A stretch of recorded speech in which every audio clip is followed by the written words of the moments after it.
വേദ്യമഖിലം പരമാത്മതത്വം യോഗേശ്വലം പ്രചരയൻ നിജ കർമ്മശക്ത്യാ ബ്രഹ്മാവതീർണവപുഷേ പരമാത്മനീതി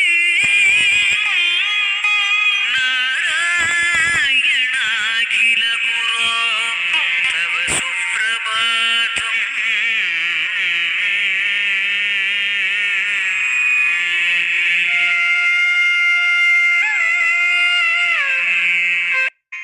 ദ്വൈതം സമീക്ഷ്യ സകലേഷു ചരാചരേഷു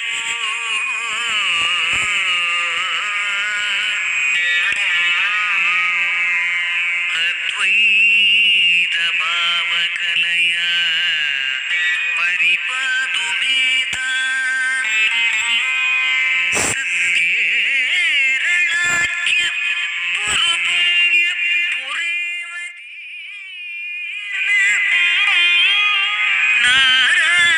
നാരായണാഖില ഗുരോ തവ സുപ്രഭാതം. ജാതിർമത മനുജസൃഷ്ടി മതേശ്വരാം ച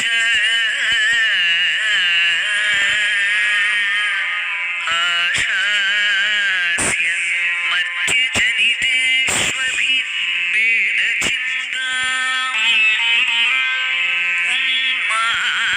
ഉന്മാർജനായ ഭുവി പൂർണ്ണകലാവതീർണ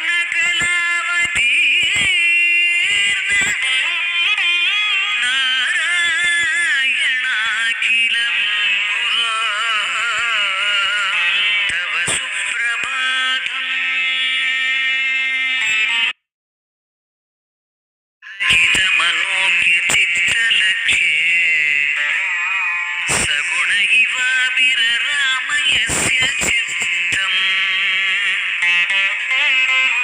നിഖില മനുജജാതി സാമ്യവാദിം ഗുരുവര രൂപ തവാസ്തു സുപ്രഭാതം.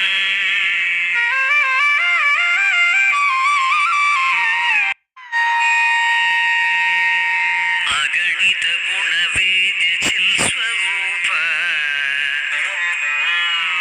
ഭവദവദർശിത മാർഗ ഗോമതീയ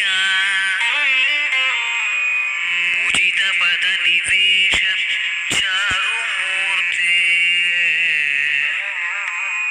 ഗുരുവര രൂപ തവാസ്തു സുപ്രഭാതം. മുനിവര ഭവതുക്ത പുണ്യമാർഗം അനുദിനമഭ്യസത പ്രചാരകസ്യ ഹൃദയമിഹ ഭവേത പേതകേതം ഗുരുവര രൂപ തവാസ്തു സുപ്രഭാതം. സഗുണ സകല സാധ്യമീസതേ ത്വൽ സുരജന പൂജിത ചാരു ശില്പതത്വം ഭുവി സകല മഹീസുരാദിവന്ദ്യ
നമ്മുടെ ധർമ്മവിചാരത്തിന്റെ ഈ രണ്ടാമത്തെ ദിവസം മനോഹരമായൊരു പഠന ക്ലാസ്സാണ്. നമ്മുടെ കുഞ്ഞുങ്ങൾക്കൊക്കെ കൃത്യമായ അവബോധം ലഭിക്കാൻ ഉതകുന്ന രീതിയിൽ ശ്രീനാരായണ ധർമ്മ കൃതിയിൽ ഗുരുദേവൻ വിഭാവനം ചെയ്ത വിദ്യാർത്ഥി ധർമ്മത്തെക്കുറിച്ചാണ് ഇന്ന് ക്ലാസ് നടക്കാൻ പോകുന്നത്. ഈ ക്ലാസ് എടുക്കുന്നത് ഏറ്റവും ആധികാരികമായ വ്യക്തിത്വമാണ്. സംസ്കൃത ഭാഷയിൽ വളരെയധികം പ്രാവീണ്യമുള്ള സംസ്കൃത അധ്യാപക കൂടിയായ ബഹുമാനപ്പെട്ട സുരേഖ ടീച്ചറാണ് ഈ വിഷയം നമുക്ക് എടുക്കാൻ വേണ്ടി ഇവിടെ എത്തിച്ചേർന്നിരിക്കുന്നത്. അപ്പൊ നിങ്ങളെല്ലാവരും സശ്രദ്ധ ഈ വിഷയത്തെ ശ്രദ്ധിക്കണം, കേൾക്കണം. സ്വാമി തൃപാദങ്ങൾ ലോകത്തിന് നൽകിയ മഹനീയമായൊരു തത്വദർശനമാണ് വിദ്യാർത്ഥി അഥവാ വിദ്യാഭ്യാസ ദർശനം എന്നുള്ളത്. ഗുരുവിന്റെ വിദ്യാഭ്യാസ ദർശനത്തിന്റെ അന്തസത്ത എന്ന് പറയുന്നത് ഒരു വിദ്യാർത്ഥി കുറെ അറിവിനെ സ്വീകരിക്കുക, കുറെ ഡാറ്റയെ സ്വീകരിക്കുക എന്നുള്ളതല്ല. ഗുരുദേവൻ അത്ഭുതകരമായിട്ട് വരച്ചു കാണിച്ചു. ആ വിഷയമാണ് ഇപ്പോൾ ബഹുമാനപ്പെട്ട ടീച്ചർ നമുക്ക് എടുത്തു തരാൻ പോകുന്നത്. ഞാനൊരു ആമുഖമായിട്ട് മാത്രം പറഞ്ഞുള്ളൂ. ധർമ്മവിചാരി ഇതിന്റെ രണ്ടാം ദിവസം പറയുന്നത് ശ്രീനാരായണ ധർമ്മം കൃതിയിലെ വിദ്യാർത്ഥി ധർമ്മം എന്ന വളരെ പ്രധാനപ്പെട്ട വിഷയത്തെ നമുക്ക് അവതരിപ്പിക്കുവാൻ വേണ്ടി എത്തിച്ചേർന്നിരിക്കുന്ന ശ്രീമതി സുരേഖ ടീച്ചർ, അതുപോലെ ഈ ശാഖാവിദ്യത്തിന്റെ ബഹുമാനപ്പെട്ട ഭാരവാഹികൾ, ഗുരുദേവ വിശ്വാസികൾ എല്ലാവർക്കും ഹൃദയം നിറഞ്ഞ സ്വാഗതം. ഇന്ന് പ്രഭാതം ഗുരുദേവ വിശ്വാസികളായ നമ്മെ സംബന്ധിച്ച് അല്പം ദുഃഖം ഉളവാക്കുന്ന വാർത്ത നമ്മൾ ശ്രമിച്ചിട്ടുണ്ട്. വർക്കല നാരായണ ഗുരുകുലത്തിന്റെ മഠാധിപതി അധ്യക്ഷനായിരുന്ന ശ്രീനാരായണ ധർമ്മ പ്രചരണ രംഗത്ത് ലോകത്ത് തന്നെ ശ്രദ്ധേയമായ സംഭാവന നൽകിയ സന്യാസി ശ്രേഷ്ഠൻ സംപൂജ്യ മുനിനാരായണ പ്രസാദ സ്വാമികൾ സമാധിയെ പ്രാപിച്ച് പുലർച്ചെ സന്യാസ പരമ്പരയെക്കുറിച്ച് നമ്മൾ കേരളീയർക്ക് അത്രത്തോളമൊന്നും വലിയ പരിചയം ശ്രീനാരായണ വിശ്വാസികളാണെങ്കിൽ കൂടി ശിവഗിരി മഠവുമായി ബന്ധപ്പെട്ട ചില സന്യാസിമാരെയും അതുപോലെ സന്യാസിമാരുടേതായ ചില പരിപാടികളൊക്കെ നമ്മൾ കണ്ടിട്ടുണ്ട് എന്നല്ലാതെ സന്യാസ ധർമ്മം എന്താണ്, സന്യാസാശ്രമം എന്താണ് എന്നുള്ളതിനെ കുറിച്ച് പൊതുവെ കേരളീയർക്ക് ഒരു അജ്ഞതയുണ്ട്. എന്നാൽ ഉത്തര ഭാരതത്തിൽ വടക്കേ ഇന്ത്യയിൽ ആയിരക്കണക്കിന് ആശ്രമങ്ങളുണ്ട്. അവയിൽ 10,000-കണക്കിന് സന്യാസിമാർ താമസിക്കുകയും അവിടെ ധർമ്മപ്രചരണ പ്രവർത്തനങ്ങൾ നടത്തുകയും ചെയ്യും. അതുകൊണ്ട് വടക്കേ ഇന്ത്യയിലെ ജനങ്ങൾക്ക് സന്യാസം അഥവാ സന്യാസിമാർ എന്ന് പറഞ്ഞാൽ അപരിചിതമില്ല. അവർക്ക് പ്രായം എല്ലാവർക്കും അറിയാവുന്ന നമ്മുടെ തൊട്ടടുത്ത സംസ്ഥാനങ്ങളായ കർണാടകയിലായാലും തമിഴ്നാട്ടിലായാലും മഠം എന്ന് പറയുന്ന വലിയൊരു ആശ്രമം, ശ്രീരാമകൃഷ്ണ മിഷന്റെ ആസ്ഥാനമായ വലിയൊരു മഠം വിവേകാനന്ദൻ സ്ഥാപിച്ച വലിയൊരു ആശ്രമമാണ്. അവിടേക്ക് പോയി കഴിഞ്ഞാൽ അത്തരം മഠങ്ങളും ആശ്രമങ്ങളും ആ സംസ്ഥാനത്തെയും ആ ജനതയും വലിയ രീതിയിൽ സ്വാധീനം ചെയ്യുന്നു. അതുകൊണ്ട് തന്നെ ജനങ്ങൾക്ക് അവയെക്കുറിച്ച് ഒരു ഏകദേശ ധാരണ. എന്നാൽ കേരളീയർക്ക് അങ്ങനെ അവരുടെ ഹൃദയത്തിലേക്ക് വ്യക്തിമുദ്ര പതിപ്പിച്ച രീതിയിൽ അല്ലെങ്കിൽ ഒരു മുദ്ര പതിപ്പിച്ച രീതിയിൽ സ്വാധീനം ചെയ്യപ്പെട്ട ആശ്രമങ്ങൾ തുക കുറവാണ്. പക്ഷെ എങ്കിൽ തന്നെ കേരളത്തിന്റെ നവോത്ഥാന ചരിത്രത്തിൽ വലിയ സംഭാവനകൾ നൽകിയ ആശ്രമമാണ് ശിവഗിരി മഠം എന്നുള്ളത് നമുക്ക് എല്ലാവർക്കും അറിയാം. ഭഗവാൻ ശ്രീനാരായണ ഗുരുദേവ തൃപാദങ്ങൾ മുഖ്യമായിട്ടും 2 മഹാപ്രസ്ഥാനങ്ങളെയാണ് സംസ്ഥാപനം ചെയ്യുന്നത്. ഒന്ന് ശ്രീനാരായണ ധർമ്മ പരിപാലന യോഗം 1903. അതേ തുടർന്ന് ഗുരുവിന്റെ സന്യസ്ത ശിഷ്യന്മാർ, അന്ന് SNDP യോഗം പ്രവർത്തിക്കുമ്പോൾ അതില് സന്യാസിമാരും ക്രിസ്ത്യന്മാരും ആയിട്ടുള്ള എല്ലാവരും ഒരുമിച്ചാണ് പ്രവർത്തിച്ചത്. നമുക്ക് ചിന്തിച്ചാൽ മനസ്സിലാക്കാം, 903 യോഗം ആരംഭിച്ച് പിന്നീട് അതിന്റെ ബ്രാഞ്ചുകളുടെ പ്രവർത്തനം വിപുലീകരിക്കപ്പെട്ട 928 കാലഘട്ടത്തിലൊക്കെ അന്ന് KK മാധവൻ അതോടൊപ്പം തന്നെ സത്യബ്രത സ്വാമികളും ഒരുമിച്ച് ചേർന്നിട്ടാണ് യോഗത്തിന് ബ്രാഞ്ചുകൾ ഉണ്ടാക്കാൻ വേണ്ടി പ്രവർത്തിച്ചത്. സന്യാസിമാരും ക്രിസ്ത്യന്മാരും അന്നൊരു പ്രസ്ഥാനത്തിൽ ഒരുമിച്ചുണ്ടായിരുന്നു. എന്നാൽ സന്യാസിമാരുടേതായ ഒരു സംഘം കൂട്ടായ്മ തനിയെ വേണമെന്ന് പല പല സാഹചര്യങ്ങളാണ് ഗുരുദേവന് തോന്നിയത്. അങ്ങനെ ഗുരുവിന്റെ സന്യസ്ത ശിഷ്യന്മാരെ ചേർത്ത് ഒരു സന്യാസ സംഘം ഗുരുദേവനുണ്ടാക്കി. ആ സന്യാസ സംഘമാണ് ശ്രീനാരായണ ധർമ്മ സംഘം എന്ന് പറയുന്നത്. ആ സന്യാസ സംഘത്തിൽ പിന്നീട് അത് ട്രസ്റ്റായി മാറുകയും ശ്രീനാരായണ ധർമ്മ സംഘം ട്രസ്റ്റ് എന്ന പേര് അറിയപ്പെടുകയും ചെയ്തു. ആ ട്രസ്റ്റിന്റെ ആസ്ഥാനമാണ് വർക്കല ശിവമഠം. ആ ട്രസ്റ്റിലെ അംഗങ്ങളായിട്ടുള്ള സന്യാസിമാരാണ് ഞങ്ങളെല്ലാവരും. ഏതാണ്ട് ഇപ്പോൾ നിലവിൽ 59ഓളം സന്യാസിമാരാണ്. നിരവധി ശാഖാ മഠങ്ങളുണ്ട്, വിദ്യാഭ്യാസ കേന്ദ്രങ്ങൾ, അങ്ങനെ ചെറുതും വലുതുമായ വിവിധ മേഖലകളിലൂടെ ധർമ്മസംഘം ട്രസ്റ്റ് പ്രവർത്തിക്കുന്നു. ധർമ്മസംഘം ട്രസ്റ്റ് 928 ശ്രീനാരായണ ധർമ്മസംഘം എന്ന പേരിൽ കൂർക്കഞ്ചേരിയിൽ വെച്ച് ജനുവരി 9 അത് സ്ഥാപിതമാകുന്നതിന്റെ അന്ന് ഡോക്ടർ പൽപുവിന്റെ മകനായ നടരാജ ഗുരു ആദ്യത്തെ ആ യോഗത്തിലുണ്ടായി സന്യാസിമാരുണ്ട്. നമുക്ക് പഴയ കാലത്ത് ധർമ്മസംഘം ട്രസ്റ്റിന്റെ ഉദ്ഘാടന ചിത്രം പരിശോധിക്കുമ്പോൾ അതില് നടരാജ ഗുരുവിനെ. എന്നാൽ പിന്നീട് ധർമ്മസംഘം എന്ന രീതിയിൽ സംഘവുമായി ചേർന്ന് സംഘടനാപരമായ തലത്തിൽ പ്രവർത്തിക്കാതെ അദ്ദേഹം സ്വതന്ത്രമായൊരു സന്യാസ സമ്പ്രദായത്തിന് തുടക്കം കുറിക്കുകയുണ്ടായി. ആ സമ്പ്രദായമാണ് പിന്നീട് വർക്കല നാരായണ ഗുരുകുലം എന്ന പേരിൽ അറിയപ്പെടുന്നത്. ഭഗവാൻ ശ്രീനാരായണ ഗുരുദേവ തൃപ്പാദങ്ങളുടെ ശുദ്ധമായ ദർശനം. അത് ജാതി മത വർഗ ദേശഭാഷ ഭേദമന്യേ ലോകമെമ്പാടും പ്രചരിപ്പിക്കണമെന്നുള്ള ഒരു ഉത്തരമായ ഇച്ഛ നടരാജനുണ്ടായിരുന്നു. കാരണം നമുക്ക് ഒരു വസ്തുവിന്റെ മൂല്യം അറിയുമ്പോഴാണ് ആ മൂല്യവത്തായ വസ്തു ജനങ്ങളിലേക്ക് എത്തിക്കണമെന്നുള്ള ഉത്കടമായ ഇച്ഛ നമുക്കുണ്ടാകും. ഒരു വലിയ ഗ്രാമം ദാരിദ്ര്യത്തിൽ അകപ്പെടുന്നുണ്ടെങ്കിൽ ഒരാള് തന്റെ പറമ്പ് കുടിക്കുമ്പോൾ അമൂല്യങ്ങളായ നിധി രത്നത്തെ കണ്ടെടുത്തു. അതിന്റെ മൂല്യം അദ്ദേഹത്തിന് തിരിച്ചറിഞ്ഞു കഴിഞ്ഞാൽ എന്ത് ചെയ്യും? ആ രത്നം ഉപയോഗിച്ച് തന്റെ നാടിന്റെ ദാരിദ്ര്യം ഇല്ലാതാക്കാൻ ശ്രമിക്കും.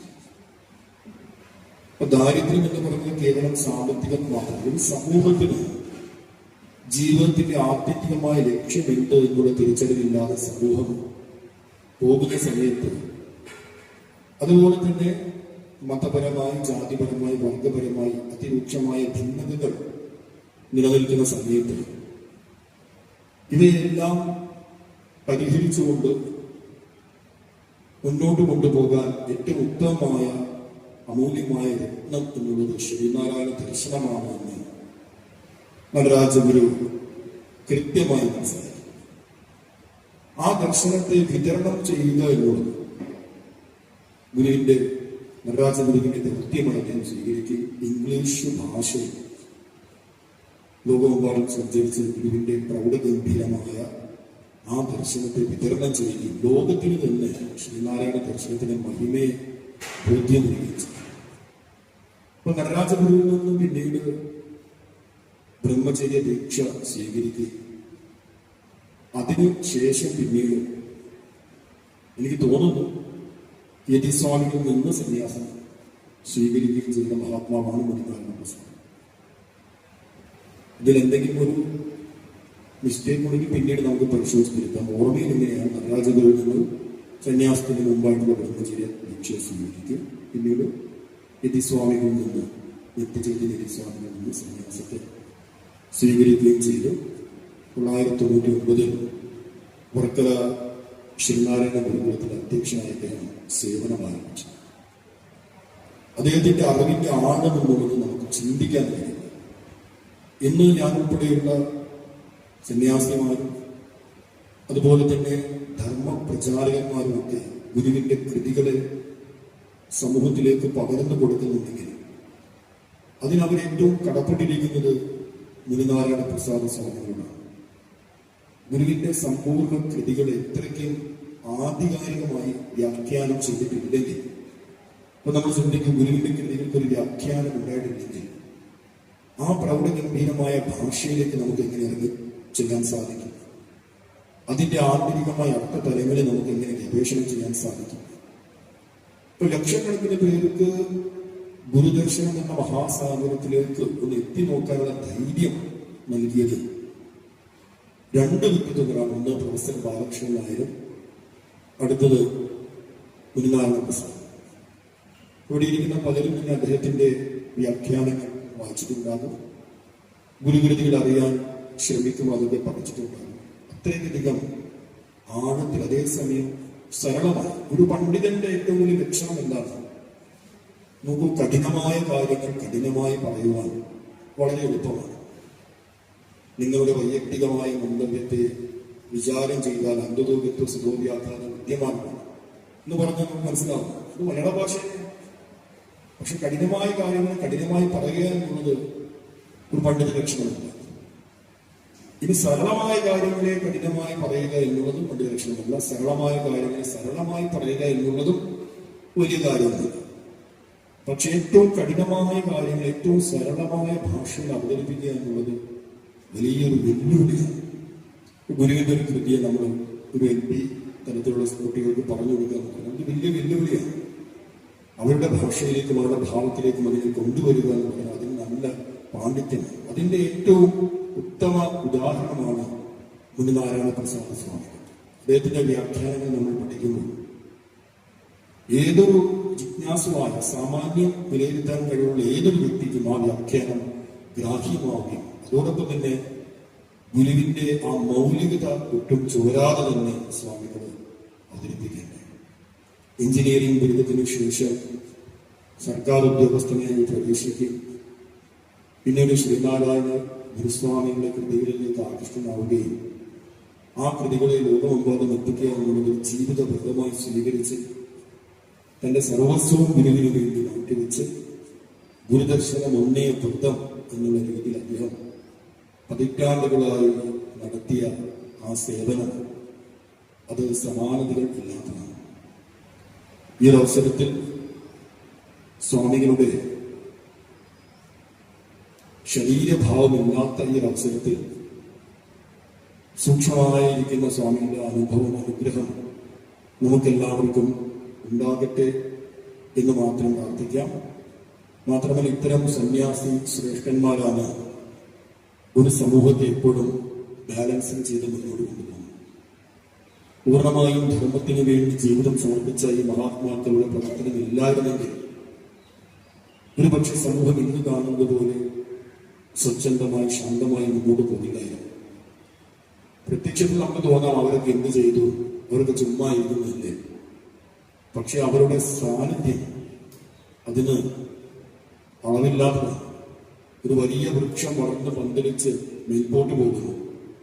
ശ്രീനാരായണ സമൂഹം ഒരു വലിയ വൃക്ഷമാണെങ്കിൽ നമ്മൾ പുറമേ നോക്കുമ്പോൾ SNDP യോഗമാകുന്ന മഹാവൃക്ഷത്തെ കാണും. പക്ഷെ താഴെ അതിന് ആധ്യാത്മികമായ കരുത്ത് പകർന്നുകൊണ്ട് വേരായി താഴേക്ക് പകർന്നു പന്തലിച്ച സന്യാസി സംഘമുണ്ട്. ആ സന്യാസി സംഘം മാറിക്കഴിഞ്ഞാൽ കൃത്യമായിട്ടും അതിന്റെ ന്യൂനത നമുക്കറിയാൻ സാധിക്കും. അതുകൊണ്ട് ഇത് രണ്ടും ഈ മഹാവൃക്ഷത്തിന് കരുത്താണ്.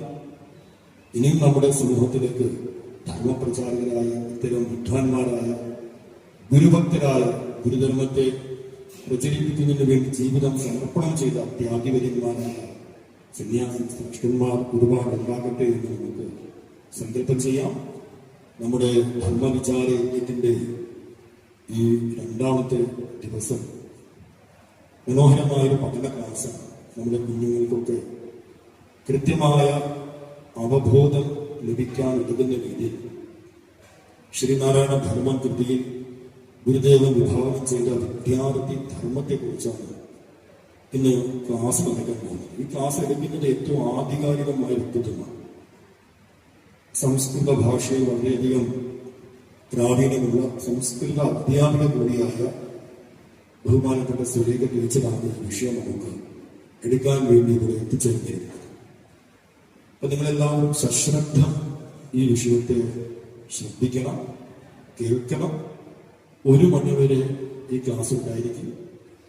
അതിൻ്റെ ഇടയിൽ 1-2 മിനിറ്റ് നമുക്ക് വെള്ളം കുടിക്കാനോ മറ്റും ചെറിയൊരു ഇടവേള വേണമെങ്കിലാകാം. 1 മണിക്ക് ഗുരുപൂജ ഉണ്ടാകും. 1 മണി വരെയുള്ള ഈ ക്ലാസ് ശ്രദ്ധാപൂർവം നമ്മൾ മനസ്സിലാക്കേണ്ടതാണ്. സ്വാമി തൃപാദങ്ങൾ ലോകത്തിന് നൽകിയ മഹനീയമായൊരു തത്വദർശനമാണ് വിദ്യാർത്ഥി അഥവാ വിദ്യാഭ്യാസ ദർശനം എന്നുള്ളത്. ഗുരുവിന്റെ വിദ്യാഭ്യാസ ദർശനത്തിന്റെ അന്തസത്ത എന്ന് പറയുന്നത് ഒരു വിദ്യാർത്ഥി കുറെ അറിവിനെ സ്വീകരിക്കുക, കുറെ ഡാറ്റയെ സ്വീകരിക്കുക എന്നുള്ളതില്ല. അപ്പൊ നോക്കൂ, ഒരു വിദ്യാർത്ഥി അക്കാഡമിക്കലായി നന്നായിട്ട് പഠിച്ചു, നല്ല അറിവും ഉയർന്ന ഡിഗ്രികളുണ്ട്. പക്ഷെ അവന്റെ ജീവിതത്തിൽ ഒരു പ്രതിസന്ധി വന്നു കഴിഞ്ഞാൽ ആ പ്രതിസന്ധിയെ മറികടക്കാൻ കഴിവില്ലാതെ പലപ്പോഴും വിദ്യാർത്ഥികൾ ആത്മഹത്യയ്ക്ക് കയറി പോകുന്ന ഒരു കാലഘട്ടമാണ്. കഴിഞ്ഞ കുറച്ചു കാലങ്ങളായി ആത്മഹത്യ ചെയ്ത യുവതി യുവാക്കളുടെ ഒരു ലിസ്റ്റ് നമ്മൾ എടുത്തൊന്ന് പരിശോധിക്കുകയാണെങ്കിൽ മിക്കവാറും പേരും ഉയർന്ന വിദ്യാഭ്യാസത്തെ നേടിയവരാണ്. അപ്പൊ എന്തുകൊണ്ട് ഉയർന്ന വിദ്യാഭ്യാസത്തെ നേടിയിട്ടും ജീവിതത്തിൽ ഒരു ചെറിയ പ്രതിസന്ധി വരുമ്പോഴേക്കും ആ പ്രതിസന്ധിയെ മറികടക്കാനുള്ള ഫലം, ആത്മവീര്യം ഈ വിദ്യാഭ്യാസം ഇവർക്ക് കൊടുത്തിട്ടില്ല. ഇവിടെയാണ് ഗുരുവിന്റെ വിദ്യാഭ്യാസ ദർശനം ഏറെ പ്രസക്തമാണ്. ഞാൻ ആ വിഷയത്തിന് ചെറിയൊരു ആമുഖത്തിലേക്ക് മാത്രം കിടക്കാം. ശ്രീനാരായണ ഗുരുദേവ തൃപാദങ്ങൾ ബ്രഹ്മവിദ്യാ പഞ്ചകം എന്ന പേരിൽ ഒരു കൃതി എഴുതി, മനോഹരമായ കൃതി. ആ ബ്രഹ്മവിദ്യാ പഞ്ചകത്തിൽ ഗുരുദേവൻ ഒരു ആഖ്യാനം, ഒരു കഥ വരച്ചു നൽകുന്നു. ഒരു ശിഷ്യൻ ആശ്രമത്തിലേക്ക് പോയി തന്റെ ആചാര്യനോട് ചില സംശയങ്ങൾ ചോദിക്കുന്നു. ഇതാണ് ആ കൃതിയുടെ തുടക്കത്തിൽ പറയുന്നത്. അങ്ങനെ ആ ശിഷ്യൻ വന്നു. ശിഷ്യനൊരു വിദ്യാർത്ഥിയാണ്. പണ്ടുകാലത്ത് ആചാര്യന്റെ കൂടെ താമസിക്കുകയാണ് ചെയ്യുന്നത്. താമസിച്ചാണ് പഠിക്കുന്നത്. ഗുരുകുല സമ്പ്രദായമാണ്. അപ്പൊ താൻ അറിവിന് വേണ്ടി വന്നിരിക്കുക, എനിക്ക് അറിവ് നൽകണമെന്ന് പറഞ്ഞു. ശരി, എനിക്ക് വന്നോളൂ, ഇവിടെ കുറച്ച് ദിവസം താമസിച്ചു എന്ന് ആചാര്യൻ പറഞ്ഞു. അങ്ങനെ ആചാര്യന്റെ കൂടെ കുറച്ചു കാലം ഗുരുകുലത്തിൽ താമസിച്ചെടുത്ത് സേവനങ്ങളൊക്കെ ചെയ്തു. 2 ചോദ്യങ്ങൾ ചോദിക്കാൻ പിന്നീട് ആചാര്യൻ. അപ്പൊ നമ്മുടെ ഭാരതീയ സംസ്കൃതി എന്ന് പറഞ്ഞാൽ ഒരു വിശ്വാസത്തിൽ മാത്രം അധിഷ്ഠിതമായ ഒരു സംസ്കൃതിയല്ല. ഞങ്ങൾ പറയുന്നു, നിങ്ങൾ വിശ്വസിച്ചു. ദൈവം ഇങ്ങനെയാണ് ഞങ്ങൾ പറയുന്നത്, നിങ്ങളത് വിശ്വസിച്ചു എന്നുള്ളതല്ല. മറിച്ച് ചോദ്യങ്ങൾ ചോദിച്ച് യുക്തിപരമായി ചിന്തിപ്പിച്ച് നമ്മൾ സ്വയം ഉറപ്പിക്കണം ഈ ആശയം തെറ്റാണോ ശരിയാണോ എന്ന്. ശ്രീനാരായണ ധർമ്മം കൃതിയുടെ ശൈലി എന്നാൽ ഗുരുവിനോട് ശിഷ്യന്മാർ ചോദ്യങ്ങൾ ചോദിക്കുക. ബോധാനന്ദ മുഖാഹ എന്ന കൃതി ആദ്യം ബോധാനന്ദനെ പോലെയുള്ള ശിഷ്യന്മാർ ഗുരുവിനോട്, ഗുരു എന്താണ് ധർമ്മം, എന്താണ് അധർമ്മം, നിങ്ങൾക്ക് പറഞ്ഞു തന്നാൽ അത് അങ്ങോട്ട് ചോദ്യങ്ങൾ ചോദിക്കുക. അങ്ങോട്ട് ചോദ്യങ്ങൾ ചോദിക്കാൻ പ്രേരിപ്പിക്കാത്ത ഒരു തത്വദർശനവും പൂർണ്ണമല്ല. അങ്ങോട്ട് ചോദ്യങ്ങൾ ചോദിക്കുകയും ആചാര്യൻ ഉത്തരം കൊടുക്കുകയും ചെയ്യും. ഉത്തരം കൊടുത്ത ഉടനെ തന്നെ അതിനപ്പുറം വിശ്വസിക്കരുത്. മറിച്ച് മനനം ചെയ്ത് യുക്തിക്കും അനുഭവത്തിനും ഹിതകരമാണെന്ന് തോന്നിയാൽ മാത്രം അത് സ്വീകരിക്കാൻ പാടില്ല. ഇത്ര വലിയ ഒരു സ്വാതന്ത്ര്യം നമുക്കുണ്ട്. അതുപോലെ തന്നെ ഇവിടെ ഗുരുദേവൻ വരച്ചു കാണിച്ച ബ്രഹ്മവിദ്യാ പഞ്ചകത്തിൽ ഗുരു കുറെ കാര്യങ്ങൾ അങ്ങോട്ട് പറഞ്ഞു കൊടുക്കുകയല്ല ചെയ്യുന്നത്. മറിച്ച് ശിഷ്യൻ ചോദിക്കുകയാണ്. 2 ചോദ്യം ചോദിക്കുന്നു ഗുരുവിനോട്. എന്താണ് ചോദ്യം? അഹം കഹ. ഇതാണ് ഫസ്റ്റ് ചോദ്യം. കോഹം. ഞാൻ തിരിച്ചെഴുതാൻ അഹം കഹ, ഞാൻ ആര് എന്നുള്ളത്. അടുത്ത ചോദ്യം ഇതം ജഗത് പുതഹ, ഈ ലോകം എവിടെ നിന്ന് വന്നു. ഈ 2 ചോദ്യങ്ങളാണ് ഇവിടെ ചോദിക്കുന്നത്. ഈ 2 ചോദ്യങ്ങൾക്കും ഉത്തരം കൊടുക്കുന്നു ഗുരുനാഥൻ. അപ്പൊ ആദ്യത്തെ ചോദ്യം എന്താണ്? അഹം കഹ എന്നാണ്, ഞാൻ ആരെന്നാണ്. നമുക്ക് തോന്നുന്നു ഇതെന്ത് ചോദ്യമാണ്? ഈ വിദ്യാർത്ഥി കഷ്ടപ്പെട്ട് വന്നു, ഇത്രയും കാലം താമസിച്ചു. എല്ലാവർക്കും അറിയുന്നൊരു ചോദ്യമില്ല, ഞാൻ ആര് എന്നുള്ളത്. ഞാൻ ഇന്ന ദേശത്ത് ഇന്ന കാലത്ത് ഇന്ന കുലത്തിൽ ഇന്നയാളുടെ മകനെ മകളായി തരുന്ന ഒരാൾ ഇന്ന ജോലി ചെയ്യും, എല്ലാവർക്കും അറിയാം. പിന്നെ എന്തിനാണ് ഞാൻ ആര് എന്ന് ചോദിക്കുന്നത്? അവനെ കുറിച്ച് പോലും അറിയാത്ത ഒരു വ്യക്തിയാണ് വിളിക്കാമെന്ന്. നമുക്ക് ഞാൻ ആര് നമുക്ക് എല്ലാവർക്കും അറിയാം. പക്ഷെ നമ്മളിപ്പോൾ നമ്മളെ എങ്ങനെയാണ് മനസ്സിലാക്കിയിരിക്കുന്നത്? വളരെ ദുർബലമായ വ്യക്തിത്വമായിട്ട്. എന്റെ ഉള്ളിൽ ഒന്നിനും ഒരു പൂർണ്ണതയില്ല. സ്നേഹത്തിന് പൂർണ്ണതയില്ല, ധനത്തിന് പൂർണ്ണതയില്ല, സൗന്ദര്യത്തിന് പൂർണ്ണതയില്ല, പദവിക്ക് പണത്തിന് ഒരു പൂർണ്ണാത്മബോധം നമുക്ക് ആർക്കുമില്ല. അപൂർണതാബോധമാണ്. എങ്ങനെയുണ്ട് എനിക്ക് പോകും, ഇങ്ങനെ പറയുള്ളൂ. ഒരു ആത്മവിശ്വാസത്തോടു കൂടി ഞാൻ എല്ലാം തികഞ്ഞവനാണ്. അഹങ്കാരത്തിന്റെ ഭാഷയില്ല, നിറവിന്റെ ഭാഷയുള്ള ഒരു ബോധ്യം, ഒരു അനുഭവം നമുക്കില്ല. ലോകത്തിലെ ഏറ്റവും സുന്ദരിയായ സ്ത്രീ ആയാലും എങ്ങനെ മേക്കപ്പ് ചെയ്ത് വീണ്ടും സൗന്ദര്യത്തെ വർദ്ധിപ്പിക്കാം എന്നാണ് അവർ ചിന്തിക്കുന്നത്. എന്തുകൊണ്ട് ചിന്തിക്കുന്നു? ഇപ്പോൾ തനിക്കുള്ള സൗന്ദര്യത്തിൽ പൂർണ്ണതയില്ല. ആരെങ്കിലും പറയുന്നുണ്ടോ ഇത്രയും പണം ഞാൻ സമ്പാദിച്ചു മതി എന്ന് പറയുന്നുണ്ട്? ഇല്ല. കാരണം ഇപ്പോഴുള്ള പണത്തിൽ പൂർണ്ണതയില്ല, അറിവിൽ പൂർണ്ണതയില്ല. അപ്പൊ നമ്മൾ നമ്മെ മനസ്സിലാക്കിയിരിക്കുന്നത് അപൂർണമായ വ്യക്തിത്വമായിട്ടാണ്. ആ അപൂർണമായ വ്യക്തിത്വത്തിൽ നിന്നാണ് ആ വിദ്യാർത്ഥി ചോദിക്കുന്നത്, എനിക്ക് വല്ല പൂർണ്ണതയും ഉണ്ടോ, ഞാൻ ആര് എന്ന് ചോദിക്കുന്നു. ഉടനെ തന്നെ ആ ചോദ്യത്തിന് ഉത്തരമായിട്ട് ഗുരുദേവൻ ആ കൃതിയിൽ ആചാര്യൻ ഉത്തരം കൊടുക്കുന്നു. ത്വം ബ്രഹ്മഹി, ബ്രഹ്മം എന്ന് പറഞ്ഞ പൂർണ്ണൻ, നീ പൂർണ്ണൻ തന്നെയാണ് എന്ന് ഉത്തരം കൊടുക്കുന്നു. ഇതിലും വലിയ ഒരു ആത്മവിശ്വാസം പകരാൻ ലോകത്തിൽ ആർക്കും കഴിയും. നീ ഇപ്പോൾ നിന്നെ അപൂർണൻ എന്ന് വിശ്വസിക്കുന്നത് നിന്റെ അജ്ഞതയാണ്. ഈ ലോകത്തെ കീഴ്മേൽ മറിക്കാൻ കരുത്തുള്ള ശക്തിയുള്ള പൂർണ്ണാത്മാവ് തന്നെയാണ് നീ എന്ന് ആ ഗുരുനാഥൻ പറഞ്ഞു. അപ്പൊ നമ്മുടെ ഉള്ളിലുള്ള പൂർണ്ണതയെ സാക്ഷാത്കരിക്കുക എന്നുള്ളത് അതിനെന്ത് പറയാം? ആധ്യാത്മികമായ വിദ്യാഭ്യാസം.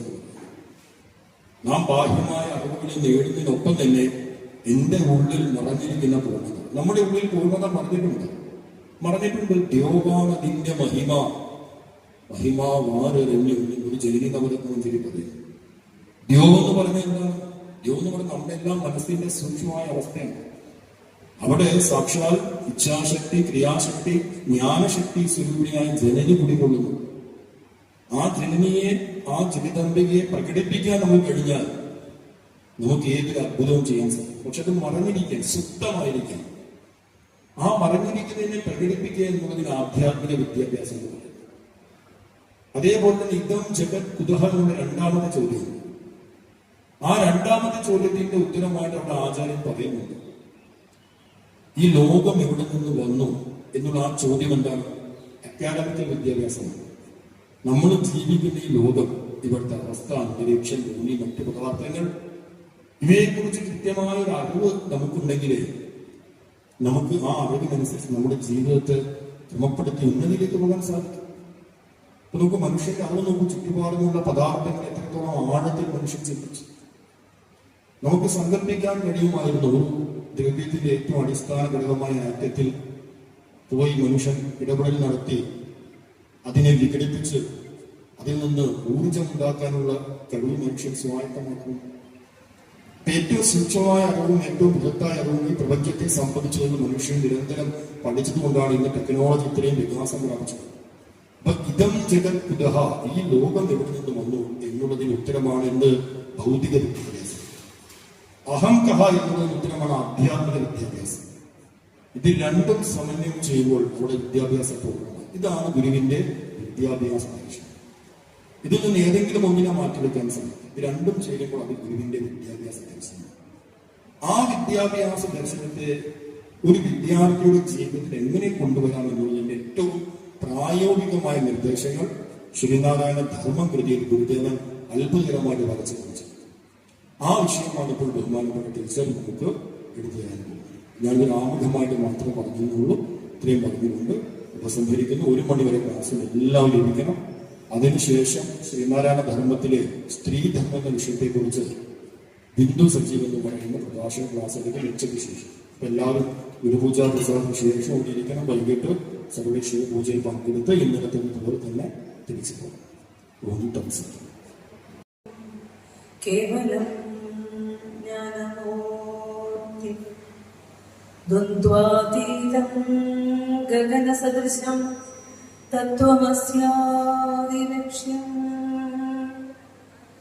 ഏകം നിത്യം വിമലമചലം സർവധീ സാക്ഷിഭൂതം ഭാവാതീതം ത്രിഗുണരഹിതം സദ്ഗുരും തം നമാമി. ഓം ശ്രീനാരായണ പരമഗുരവേ നമഃ.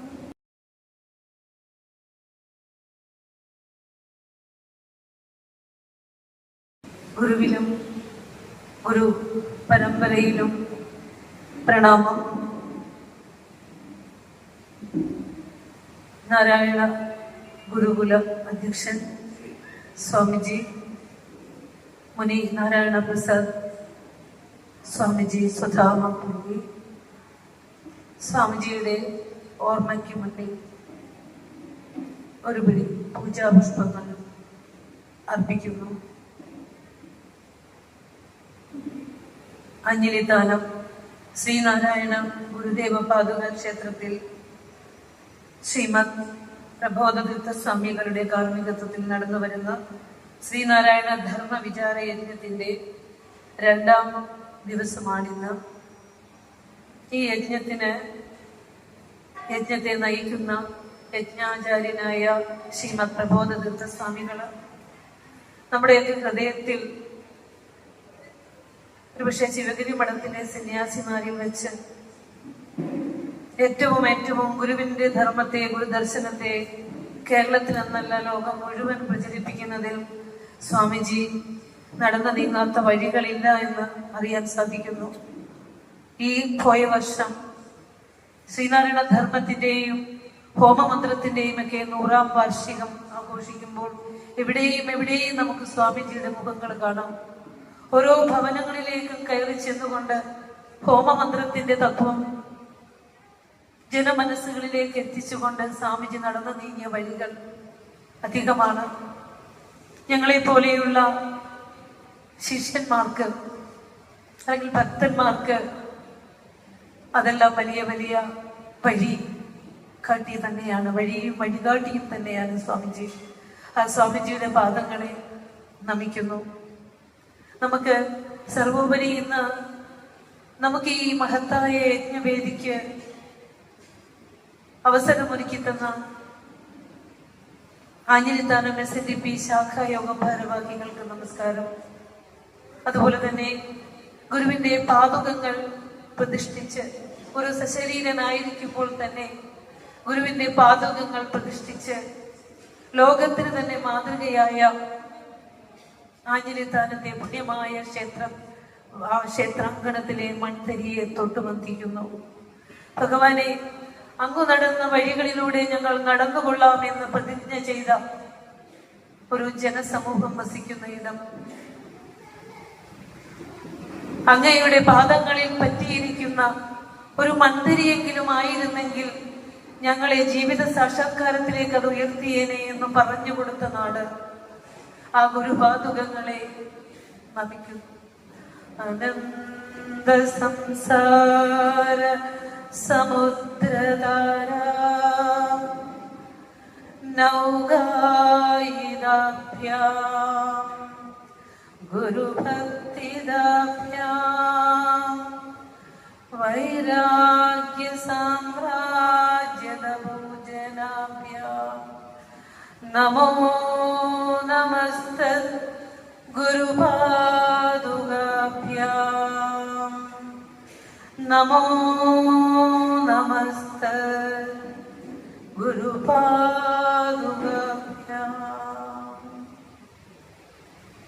എൻ്റെ മുൻപിൽ ഉപവിഷ്ടരായിരിക്കുന്ന മാതാപിതാക്കളെ, ഗുരുഭക്തരെ, കുഞ്ഞുമക്കളെ, എല്ലാവർക്കും വിനീതമായ നമസ്കാരം. ശ്രീനാരായണ ധർമ്മത്തിലെ മുഖ്യമായ ഓരോ വിഷയങ്ങൾ, അതായത് ഇന്ന് ലോകം നേരിടുന്ന ദുഃഖങ്ങൾക്കും ദുരിതങ്ങൾക്കും കാരണമായ ആ ദുഃഖത്തിനും ദുരിതത്തിനുമുള്ള സർവപരിഹാരങ്ങളും ഗുരു നമുക്ക് ഏകിയിട്ടുണ്ട്. അതില് ആ വിഷയങ്ങൾ തന്നെയാണ് സ്വാമിജി ഓരോരുത്തർക്കും പ്രഭാഷണ വിഷയമായി നൽകിയിരിക്കുന്നത്. അപ്പൊ ഈ ഓരോ വിഷയങ്ങളും നമ്മൾ സശ്രദ്ധം ശ്രവിച്ച് നമ്മുടെ ഹൃദയത്തിലേറ്റി കൊണ്ടുപോയി നമ്മുടെ ജീവിതത്തിന് വിളക്കായി മാറേണ്ടതുണ്ട്. ഈ പടി ഇറങ്ങുമ്പോൾ മറുചെവിയിലൂടെ അത് കളയാതെ ഹൃദയത്തിൽ തന്നെ സൂക്ഷിച്ച് അത് നമ്മുടെ ജീവിതത്തിന് വെളിച്ചമാകണം. അതിന് ഗുരുവിനോട് പ്രാർത്ഥിച്ചുകൊണ്ട് തന്നെ നമുക്ക് നമ്മുടെ വിഷയത്തിലേക്ക് കടക്കാം. ശ്രീനാരായണ ധർമ്മത്തെ കുറിച്ച് ചെറിയൊരു ആമുഖം, കാരണം കേട്ടത് തന്നെ പറഞ്ഞ് നമുക്കൊന്ന് ഉറക്കുന്നതിന് വേണ്ടിയാണ് അല്ലെ. ശ്രീനാരായണ ധർമ്മം എന്ന കൃതി ഗുരു രചിക്കുന്നത് 1924 ഇപ്പൊ 2024 എത്തിയപ്പോൾ അതിന് 100 വർഷം പിന്നിട്ടു അല്ലെ.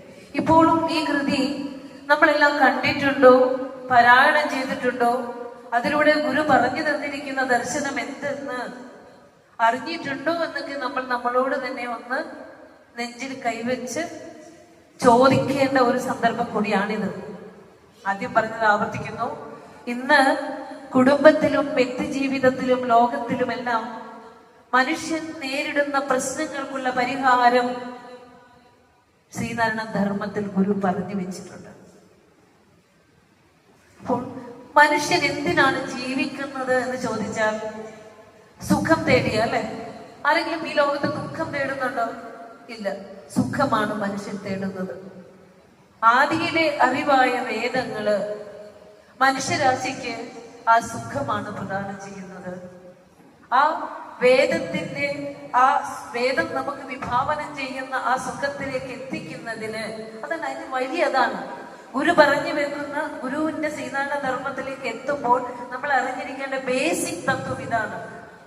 അറിവ് അല്ലെങ്കിൽ ആനന്ദം അല്ലെങ്കിൽ സുഖം മനുഷ്യ ജീവിതത്തിന് കരസ്ഥമാക്കുന്നതിന് ആദിയിലെ അറിവായ വേദം, ഋഷീശ്വരന്മാർ ദർശിച്ച അറിവ്, ആ അറിവിലേക്ക് എത്തുന്നതിന് നമ്മൾ നമ്മുടെ കുടുംബ ജീവിതത്തെ എങ്ങനെ ചിട്ടപ്പെടുത്തണം, എങ്ങനെ ജീവിക്കണം, എങ്ങനെ ജീവിക്കരുത് എന്ന് ഗുരു പറഞ്ഞു തന്നിരിക്കുന്ന വിധി നിഷേധങ്ങളാണ് ശ്രീനാരായണ ധർമ്മം. ഒരു കുഞ്ഞിന്റെയെങ്കിലും ഉള്ളിലേക്ക് ഇത് പ്രവേശിച്ചാൽ നമ്മൾ ചെയ്ത ഈ യജ്ഞത്തിന് ഫലം കണ്ടു. അപ്പോൾ വിധി നിഷേധങ്ങൾ, എന്ത് ചെയ്യണം എന്ത് ചെയ്യരുത് എന്ന് ഗുരു പറഞ്ഞു തന്നിരിക്കുന്നു ശ്രീനാരായണ ധർമ്മത്തിലൂടെ. അതായത് മനുഷ്യൻ അനുസരിക്കേണ്ട ദിനസരി കുറിപ്പ്, പെരുമാറ്റ ചട്ടങ്ങൾ, മനുഷ്യ ജീവിതത്തിന്റെ പെരുമാറ്റ ചട്ടങ്ങളാണ്, ദിനസരി കുറിപ്പാണ്. ഓർമ്മിക്കേണ്ടത്, എന്നും മറക്കാതെ നമ്മൾ ഓർമ്മിക്കേണ്ടതാണ് തത്വമാണ് ഗുരു ശ്രീനാരായണ ധർമ്മത്തിലൂടെ പറഞ്ഞു വെക്കുന്നത്.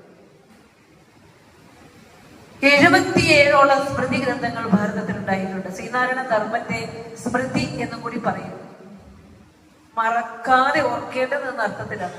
അതിൽ 77ഓളം സ്മൃതി ഗ്രന്ഥങ്ങൾ ഭാരതത്തിൽ ഉണ്ടായിട്ടുണ്ട്. ഇതെല്ലാം ഓരോരോ കാലഘട്ടത്തിന്റെ നിയമാവലികളായിരുന്നു. ദ്വാപര യുഗത്തിലെയും ത്രേതായുഗത്തിലെയും ഒക്കെ നിയമം വെച്ചുകൊണ്ട് ഈ കാലത്ത് ജീവിക്കാൻ പറ്റുമോ? ഇല്ല. അപ്പൊ ഇത് കലിയുഗത്തിന് അനുയോജ്യമായി ഇതിനെ ചിട്ടപ്പെടുത്തേണ്ടതുണ്ട്. ആ ചിട്ടപ്പെടുത്തൽ ആര് നടത്തും? അതിന് പ്രപഞ്ചത്തെ സൃഷ്ടിച്ച, പ്രപഞ്ചത്തെ നിലനിർത്തുന്ന, പ്രപഞ്ചത്തെ തന്നിലേക്ക് ലയിപ്പിക്കുന്ന സാക്ഷാത് ജഗദീശ്വരന് മാത്രമേ പറ്റുള്ളൂ അല്ലെ. നിയമങ്ങൾ ഉണ്ടാക്കാൻ അപ്പൊ ഗുരു ആരാ? ഗുരു സാക്ഷാത് പരബ്രഹ്മം. സ്മൃതിയെ തിരുത്തിക്കൊണ്ട്, സ്മൃതിയെ രചിച്ചുകൊണ്ട് നമുക്ക് ഗുരു ശ്രീനാരായണ സ്മൃതി തന്നത് ഒരു കൊച്ചു സമുദായത്തിനോ ഒരു കൊച്ചു സംസ്ഥാനത്തിനോ ഒരു കൊച്ചു രാജ്യത്തിനോ മാത്രമല്ല, ഈ ലോകത്തെ മാനവ സമൂഹത്തിന് മുഴുവനും കൈക്കൊള്ളാവുന്ന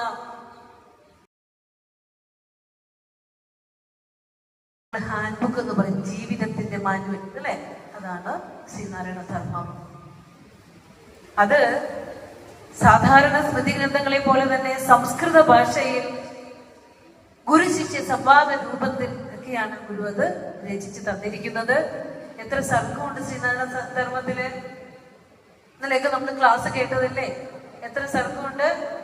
10 സർഗമുണ്ട്. എത്ര ശ്ലോകങ്ങളുണ്ട്? 295ഓളം ശ്ലോകങ്ങളുണ്ട് അല്ലെ.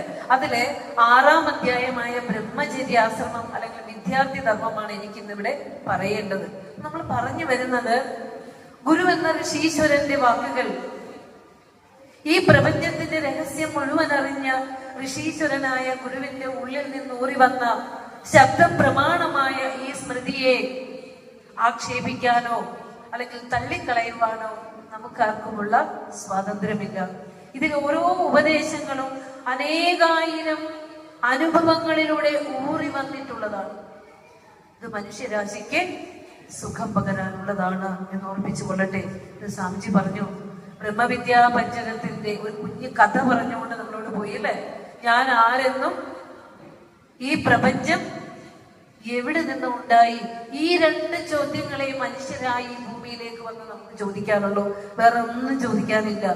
പക്ഷെ നമ്മൾ ഒരിക്കലും ഒരു ഗുരുവിന്റെ മുമ്പിൽ ചെന്നിട്ട് അല്ലെങ്കിൽ ഒരു ദൈവത്തിന്റെ മുമ്പിൽ ചെന്നിട്ട് ഞാൻ ആരാണെന്ന് ചോദിക്കാറുണ്ടോ? വെറുതെ ഒന്നും കൂടി പറഞ്ഞേ, ഞാൻ ആരാണെന്ന് ചോദിക്കാറുണ്ടോ? ഈ പ്രപഞ്ചം എവിടെ നിന്നുണ്ടായി ദൈവമേ ചോദിക്കാറുണ്ടോ? ഇല്ല. പിന്നെ നമ്മൾ എന്താ ചോദിക്കാറ്?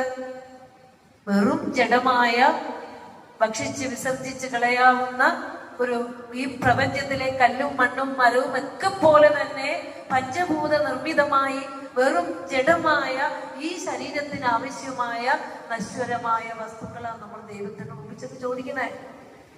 അതായത് സത്യം സാക്ഷാത്കരിച്ച് സത്യസ്വരൂപനായ ഒരു ഗുരുവിനെ കുലത്തിൽ കിട്ടിയിട്ടും ആ ഗുരുവിന്റെ മുന്നിൽ ചെന്ന് നിന്നുകൊണ്ട് എന്താണ് ചോദിക്കേണ്ടത് എന്ന് പോലും നമുക്ക് അറിയില്ല.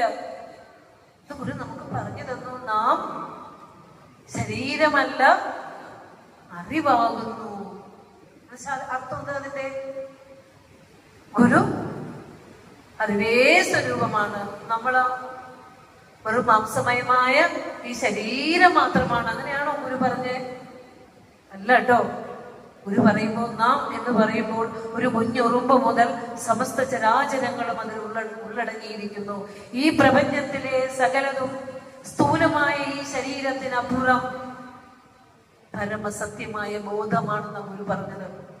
അതിനെ ഗുരു ആത്മോപദേശ ശതകത്തിൽ വ്യാഖ്യാനിച്ചു തന്നിട്ടുണ്ട്. ആ വാക്കിന്റെ വിശദീകരണം ഗുരു ആത്മോപദേശ ശതകത്തിൽ തന്നു. എങ്ങനെയാ തന്നത്? അറിവതും പറഞ്ഞേ, അറിവതും നാം അതു തന്നെ, മറ്റുമെല്ലാവരും അതുതാൻ വടിവാർന്നു നിന്നിടുന്നു. എല്ലാവരും ഒരു കുഞ്ഞുറുമ്പ് മുതൽ സകലതും ആ ഈശ്വര ചൈതന്യം രൂപം പകർന്ന് ഭാവം പകർന്ന് നിൽക്കുന്നതാണ് എന്ന് ഗുരു പറഞ്ഞു. അപ്പോ ഞാൻ പറഞ്ഞു വന്നത്, ഭൗതികമായ ചട്ടക്കൂടിൽ ഒതുങ്ങി നിന്നുകൊണ്ട് തുച്ഛമായ ലൗകിക സുഖഭോഗങ്ങൾ ചോദിക്കുവാൻ മാത്രമേ പാവങ്ങളായ ഏഴകളായ നമുക്കറിയുകയുള്ളൂ. അതുകൊണ്ട് ഗുരുവിന്റെ ദർശനത്തിലേക്ക് ഇറങ്ങുമ്പോൾ ഇപ്പൊ സ്വാമിജി പറഞ്ഞ പോലെ അത്തരത്തിലുള്ള വലിയ വലിയ ചോദ്യങ്ങൾ ചോദിക്കാൻ നമ്മൾ പ്രാപ്തരാകും. ആ ചോദ്യം ചോദിക്കുന്നിടത്ത് നമ്മൾ എത്തിയാൽ ഒരിക്കലും പിന്നെ മനുഷ്യജന്മത്തിൽ നിന്ന് പതിച്ചു പോകില്ല. ശ്രേഷ്ഠമായ മനുഷ്യജന്മം കിട്ടിയിട്ടും പുഴുവായും പൂച്ചയായും പട്ടിയായും ഒക്കെ വെറും ഒരു സ്വത്വബുദ്ധി അന്ധകരണം, ശുദ്ധമായ അന്ധകരണമില്ലാത്ത ഒരു നിസാര ജീവിയായി ഇവിടുന്ന് കടന്നു പോകാതെ ശക്തിമത്തരമായ അന്ധകരണമേകിയ ശ്രേഷ്ഠ ജന്മമായ മനുഷ്യജന്മം കിട്ടിയിട്ടും സ്വാമിജി ഇപ്പൊ പറഞ്ഞ പോലെയുള്ള ആ ചോദ്യം നമ്മുടെ ഗുരുവിന്റെ മുമ്പിൽ പോയി ചോദിക്കുവാൻ നമുക്ക് പ്രാപ്തി വന്നിട്ടില്ലെങ്കിൽ മനുഷ്യജന്മം കിട്ടിയിട്ട് എന്താ പ്രയോജനം? അത് നമ്മൾ ഓരോരുത്തരും ചിന്തിക്കേണ്ടിയിരിക്കുന്നു. ഇവിടെ നമ്മുടെ ശരീരവും നീർക്കുമിള പോലെ നിലയേറ്റതാകുന്നു. നമ്മൾ ഇന്നിവിടെ ഇരിക്കുന്ന ഈ പുണ്യമായ നിമിഷമുണ്ടല്ലോ, ഇതൊക്കെ ഇവിടെ നിന്ന് നേടുന്ന ഈ ഗുരുവിൽ നിന്ന് നമ്മൾ നേടുന്ന അറിവുണ്ടല്ലോ, ഇത് മാത്രമാണ് നമ്മുടെ ജന്മത്തിന്റെ സാക്ഷാത്കാരത്തിൽ ഉപകരിക്കുന്നത്. മറ്റൊന്നുമല്ല നമ്മൾ നേടിയ സമ്പത്തോ നമ്മളുടെ മക്കളോ ഭർത്താവോ സ്ഥാനമാനങ്ങളോ ഒന്നും നമ്മുടെ ജീവിത ശ്രേഷ്ഠതയ്ക്ക് ഉതകുകയില്ല എന്ന് നാം അറിയണം. അതാണ് ഗുരുവിന്റെ ദർശനം. ഇനി വിദ്യാഭ്യാസത്തെ കുറിച്ച് സ്വാമിജി ചെറിയൊരു ആമുഖം നമുക്ക് തന്നു. ഗുരുവിന്റെ വിദ്യാഭ്യാസ ദർശനം പറയുമ്പോൾ നമുക്കൊക്കെ അറിയാവുന്ന ഒരു വാക്കെന്താ? വിദ്യ കൊണ്ട് പ്രബുദ്ധരാവുക, വിദ്യ കൊണ്ട് സ്വതന്ത്രരാകുക. ഈ വാക്യമൊക്കെ നമുക്ക് അറിയാവുന്നത്. അപ്പൊ സ്വാതന്ത്ര്യം എന്ന് പറഞ്ഞാൽ എന്താ? ഭൗതികമായ സ്വാതന്ത്ര്യം മാത്രമല്ല, സ്വാതന്ത്ര്യം ആത്മീയവും കൂടിയാണ്. ഒരു വിദ്യാർത്ഥി എന്ന് പറയുമ്പോ, വിദ്യ എന്ന് പറഞ്ഞൊന്ന് ശ്രദ്ധിച്ച്, ഒരു പേനയൊക്കെ കൊണ്ട് വരണോട്ടെ ഇനി ക്ലാസ്സിലേക്ക് വരുമ്പോ നമ്മൾ ഗുരുവിന്റെ വിദ്യാർത്ഥി ധർമ്മം നമ്മുടെ കുഞ്ഞുങ്ങളിലേക്കൊക്കെ പകർന്നു കൊടുക്കണം. വിദ്യ എന്ന് പറഞ്ഞാൽ അറിവെന്നർത്ഥം. അർത്ഥി എന്ന് പറഞ്ഞാൽ തേടുന്നവൻ. അപ്പൊ വിദ്യാർത്ഥി എന്ന് പറഞ്ഞ അർത്ഥം എന്താ? അറിവ്. പറഞ്ഞേ, അറിവ് തേടുന്നവൻ. മനസ്സിലായല്ലോ? ഇനി ഈ അറിവ് എന്താ? എന്തറിവാ? ആദ്യത്തെ അറിവ് ഞാനും എന്റെ സഹജീവിയും ഈ പ്രപഞ്ചത്തിലെ സകലതും ഒരേ ഒരു ഈശ്വര ശക്തിയിൽ നിന്നാണ് ഉണ്ടായതെന്നും നിലനിൽക്കുന്നതെന്നും മറയുന്നതും എന്നുള്ള ആത്മവിദ്യ. ആ അറിവാണ് ആദ്യത്തെ അറിവ്. അത് നമ്മുടെ കുഞ്ഞുങ്ങൾക്ക് നമ്മൾ പകർന്നു കൊടുക്കണം. അത് നേടിയിട്ട് വേണം. അവനവനെ അറിയുന്ന വിദ്യയാണ് ആത്മവിദ്യ. നമ്മുടെ ഈ പ്രപഞ്ചത്തിലെ കല്ലും മണ്ണും മരവും ഈ പ്രപഞ്ചത്തിലെ സകലതിനെയും ഫിസിക്സും കെമിസ്ട്രിയും ബയോളജിയും സോഷ്യൽ സ്റ്റഡീസും ഹിസ്റ്ററിയും മാത്സും ഒക്കെയായി പഠിപ്പിക്കുമ്പോൾ ഒരിക്കലും നാം നമ്മളെ നമ്മുടെ മക്കളെ പഠിപ്പിച്ചു കൊടുക്കാറുണ്ടോ? നീ ആര് എന്ന് ചോദിക്കാൻ പഠിപ്പിച്ചിട്ടുണ്ടോ? ആ പേര് പോലും നമുക്ക് ഈ ഭൂമിയിൽ വന്നതിന് ശേഷം കിട്ടിയതാ. ആ പേര് വന്നതിന് മുമ്പിലും പേരിടുന്നതിന് മുന്നിൽ നീ ഇല്ലേ? ഇല്ലേ? ആ നീ ആരാ? ആ ഈശ്വരൻ കൊളുത്തി വെച്ച വിളക്ക് ഏതാണ്? എന്താണ്? അതിനെ കുറിച്ചല്ലേ ഒരു വിദ്യാർത്ഥി ആദ്യം പഠിക്കേണ്ടത്. അല്ലാതെ ഈ ഇവിടെ സ്പിരിച്വാലിറ്റി എന്ന് പറഞ്ഞാൽ വെറും ഓൾഡ് മാൻ എക്സസൈസ് ആണോ? വയസ്സായ ആളുകൾക്ക് നേരം പോക്കാൻ വേണ്ടി വന്നിരുന്ന് കേൾക്കുന്ന ഒന്നായിട്ടാണ് നമ്മുടെ മക്കൾ നമ്മളെ ഒരു ദർശന അല്ലെങ്കിൽ യോഗങ്ങളിലേക്ക് പറഞ്ഞു വിടുമ്പോൾ പൊക്കോ എന്ന് പറയും. പക്ഷെ ഇത് ഏറ്റവും ആദ്യം അറിയേണ്ടത് അവരാണ്. എന്നിട്ട് അവരുടെ ഭൗതിക വിദ്യ പഠിച്ചു നോക്കൂ. സ്വർണത്തിന് സുഗന്ധം എന്നതുപോലെ കുടുംബത്തിനും സമൂഹത്തിനും ലോകത്തിനുമൊക്കെ വലിയ വലിയ പ്രകാശമായി അവരുടെ ജീവിതം മാറും. അപ്പോ വിദ്യാർത്ഥി എന്ന് പറഞ്ഞ വിദ്യ അറിവാണ്, അർത്ഥി തേടുന്നതാണ്. അപ്പൊ എന്തറിവ് ആദ്യം തേടേണ്ടത്? എന്നെയും എന്റെ സഹജീവികളെയും സർവ്വതിനെയും നിലനിർത്തിയിരിക്കുന്ന ഈശ്വര ശക്തി എന്തെന്നറിയണം. അപ്പൊ ഒന്ന് നോക്കിക്കേ, വിദ്യ അറിവാണെങ്കിൽ, അറിവ് ബ്രഹ്മമാണെങ്കിൽ, ആ ബ്രഹ്മത്തിൽ ചരിക്കുന്നവൻ ബ്രഹ്മചാരി അല്ലെ? അപ്പൊ ഒരു വിദ്യാർത്ഥിക്ക് കൊടുത്തിരിക്കുന്ന പേരെന്താ? ബ്രഹ്മചാരി. നമ്മള് പേര് കേൾക്കുമ്പോ എന്താ മനസ്സിലാക്കുന്നത്?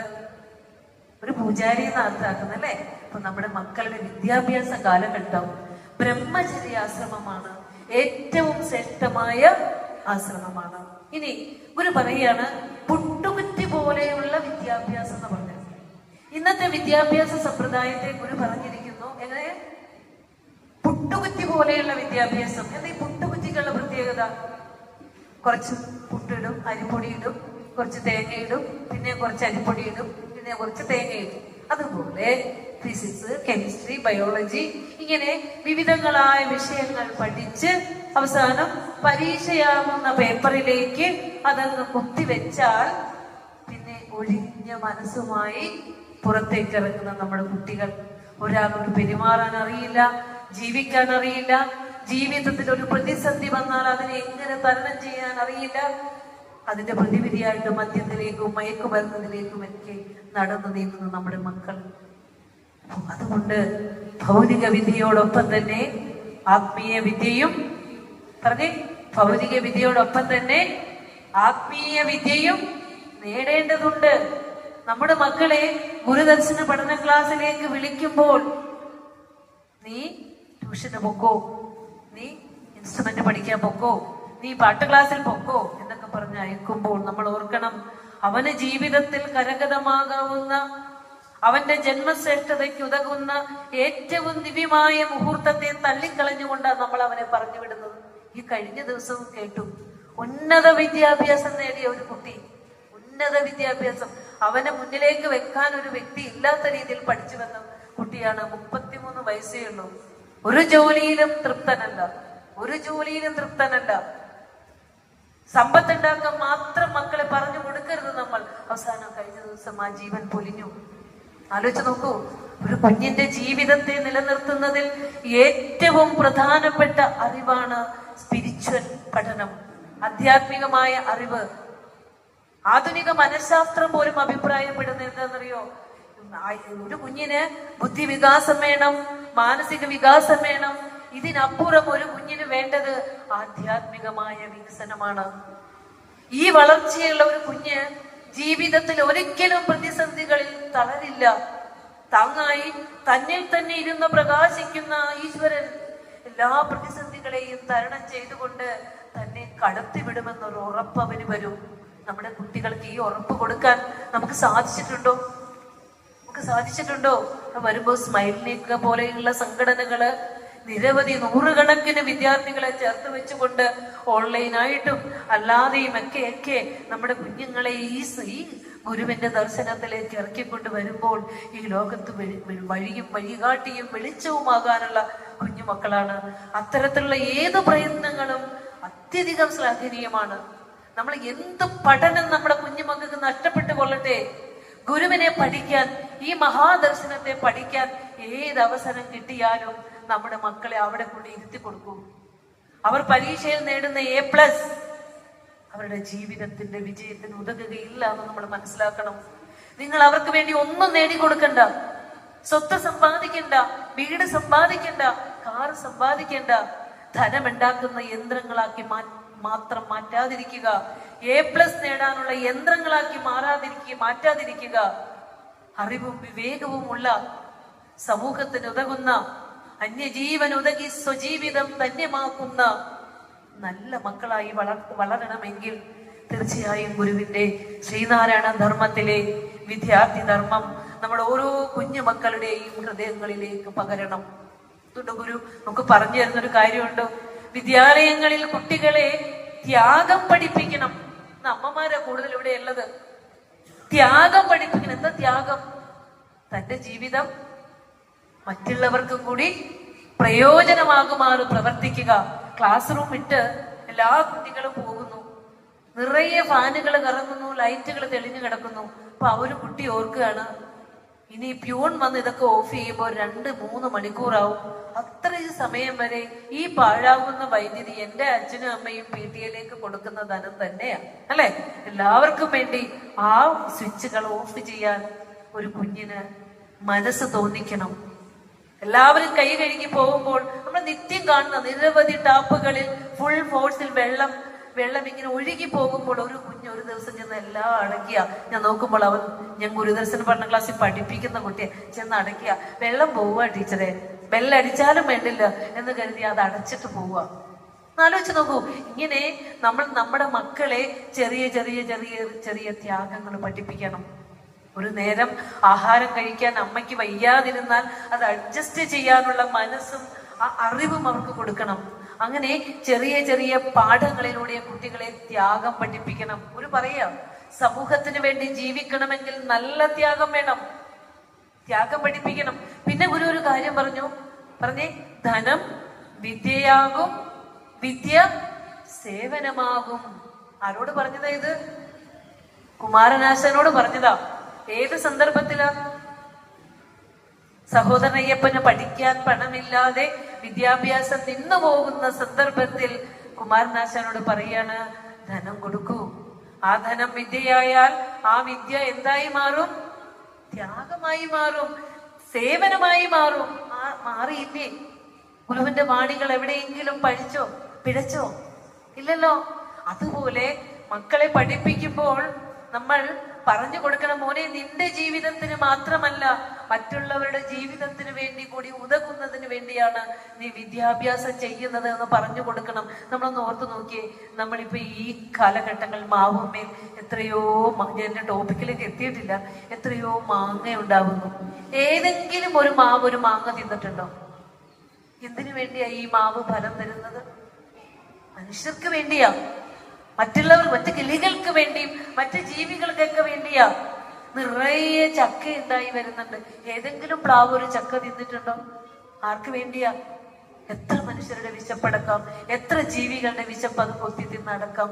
അങ്ങനെ ഈ പ്രപഞ്ചത്തിലെ ഒരു വിശേഷ ബുദ്ധിയില്ലാത്ത വൃക്ഷലതാദികൾ പോലും ത്യാഗം ചെയ്തുകൊണ്ട് പരനന്മയ്ക്ക് വേണ്ടി ജീവിക്കുമ്പോൾ സ്വബുദ്ധിയുള്ള മനുഷ്യര് എന്തെങ്കിലും പരനന്മയ്ക്ക് വേണ്ടി നമ്മുടെ ജീവിതം മാറ്റിവെക്കാൻ നമ്മൾ ചിന്തിച്ചിട്ടുണ്ടോ? ഇല്ല. അപ്പൊ അതുകൊണ്ട് തന്നെയാണ് ഒരു വിദ്യാർത്ഥിക്ക് ത്യാഗമെന്ന് പറയുന്നത്. അപ്പോൾ ഈ ധനം വിദ്യയാകും, വിദ്യ സേവനമാകും എന്നത് ഗുരുവിന്റെ ഏറ്റവും വലിയ ദർശനമാണ്. ഇനി നമുക്ക് ശ്രീനാരായണ ധർമ്മത്തിലെ 6-ാം സർഗത്തിലൂടെ ഒന്ന് കടന്നു പോകാം.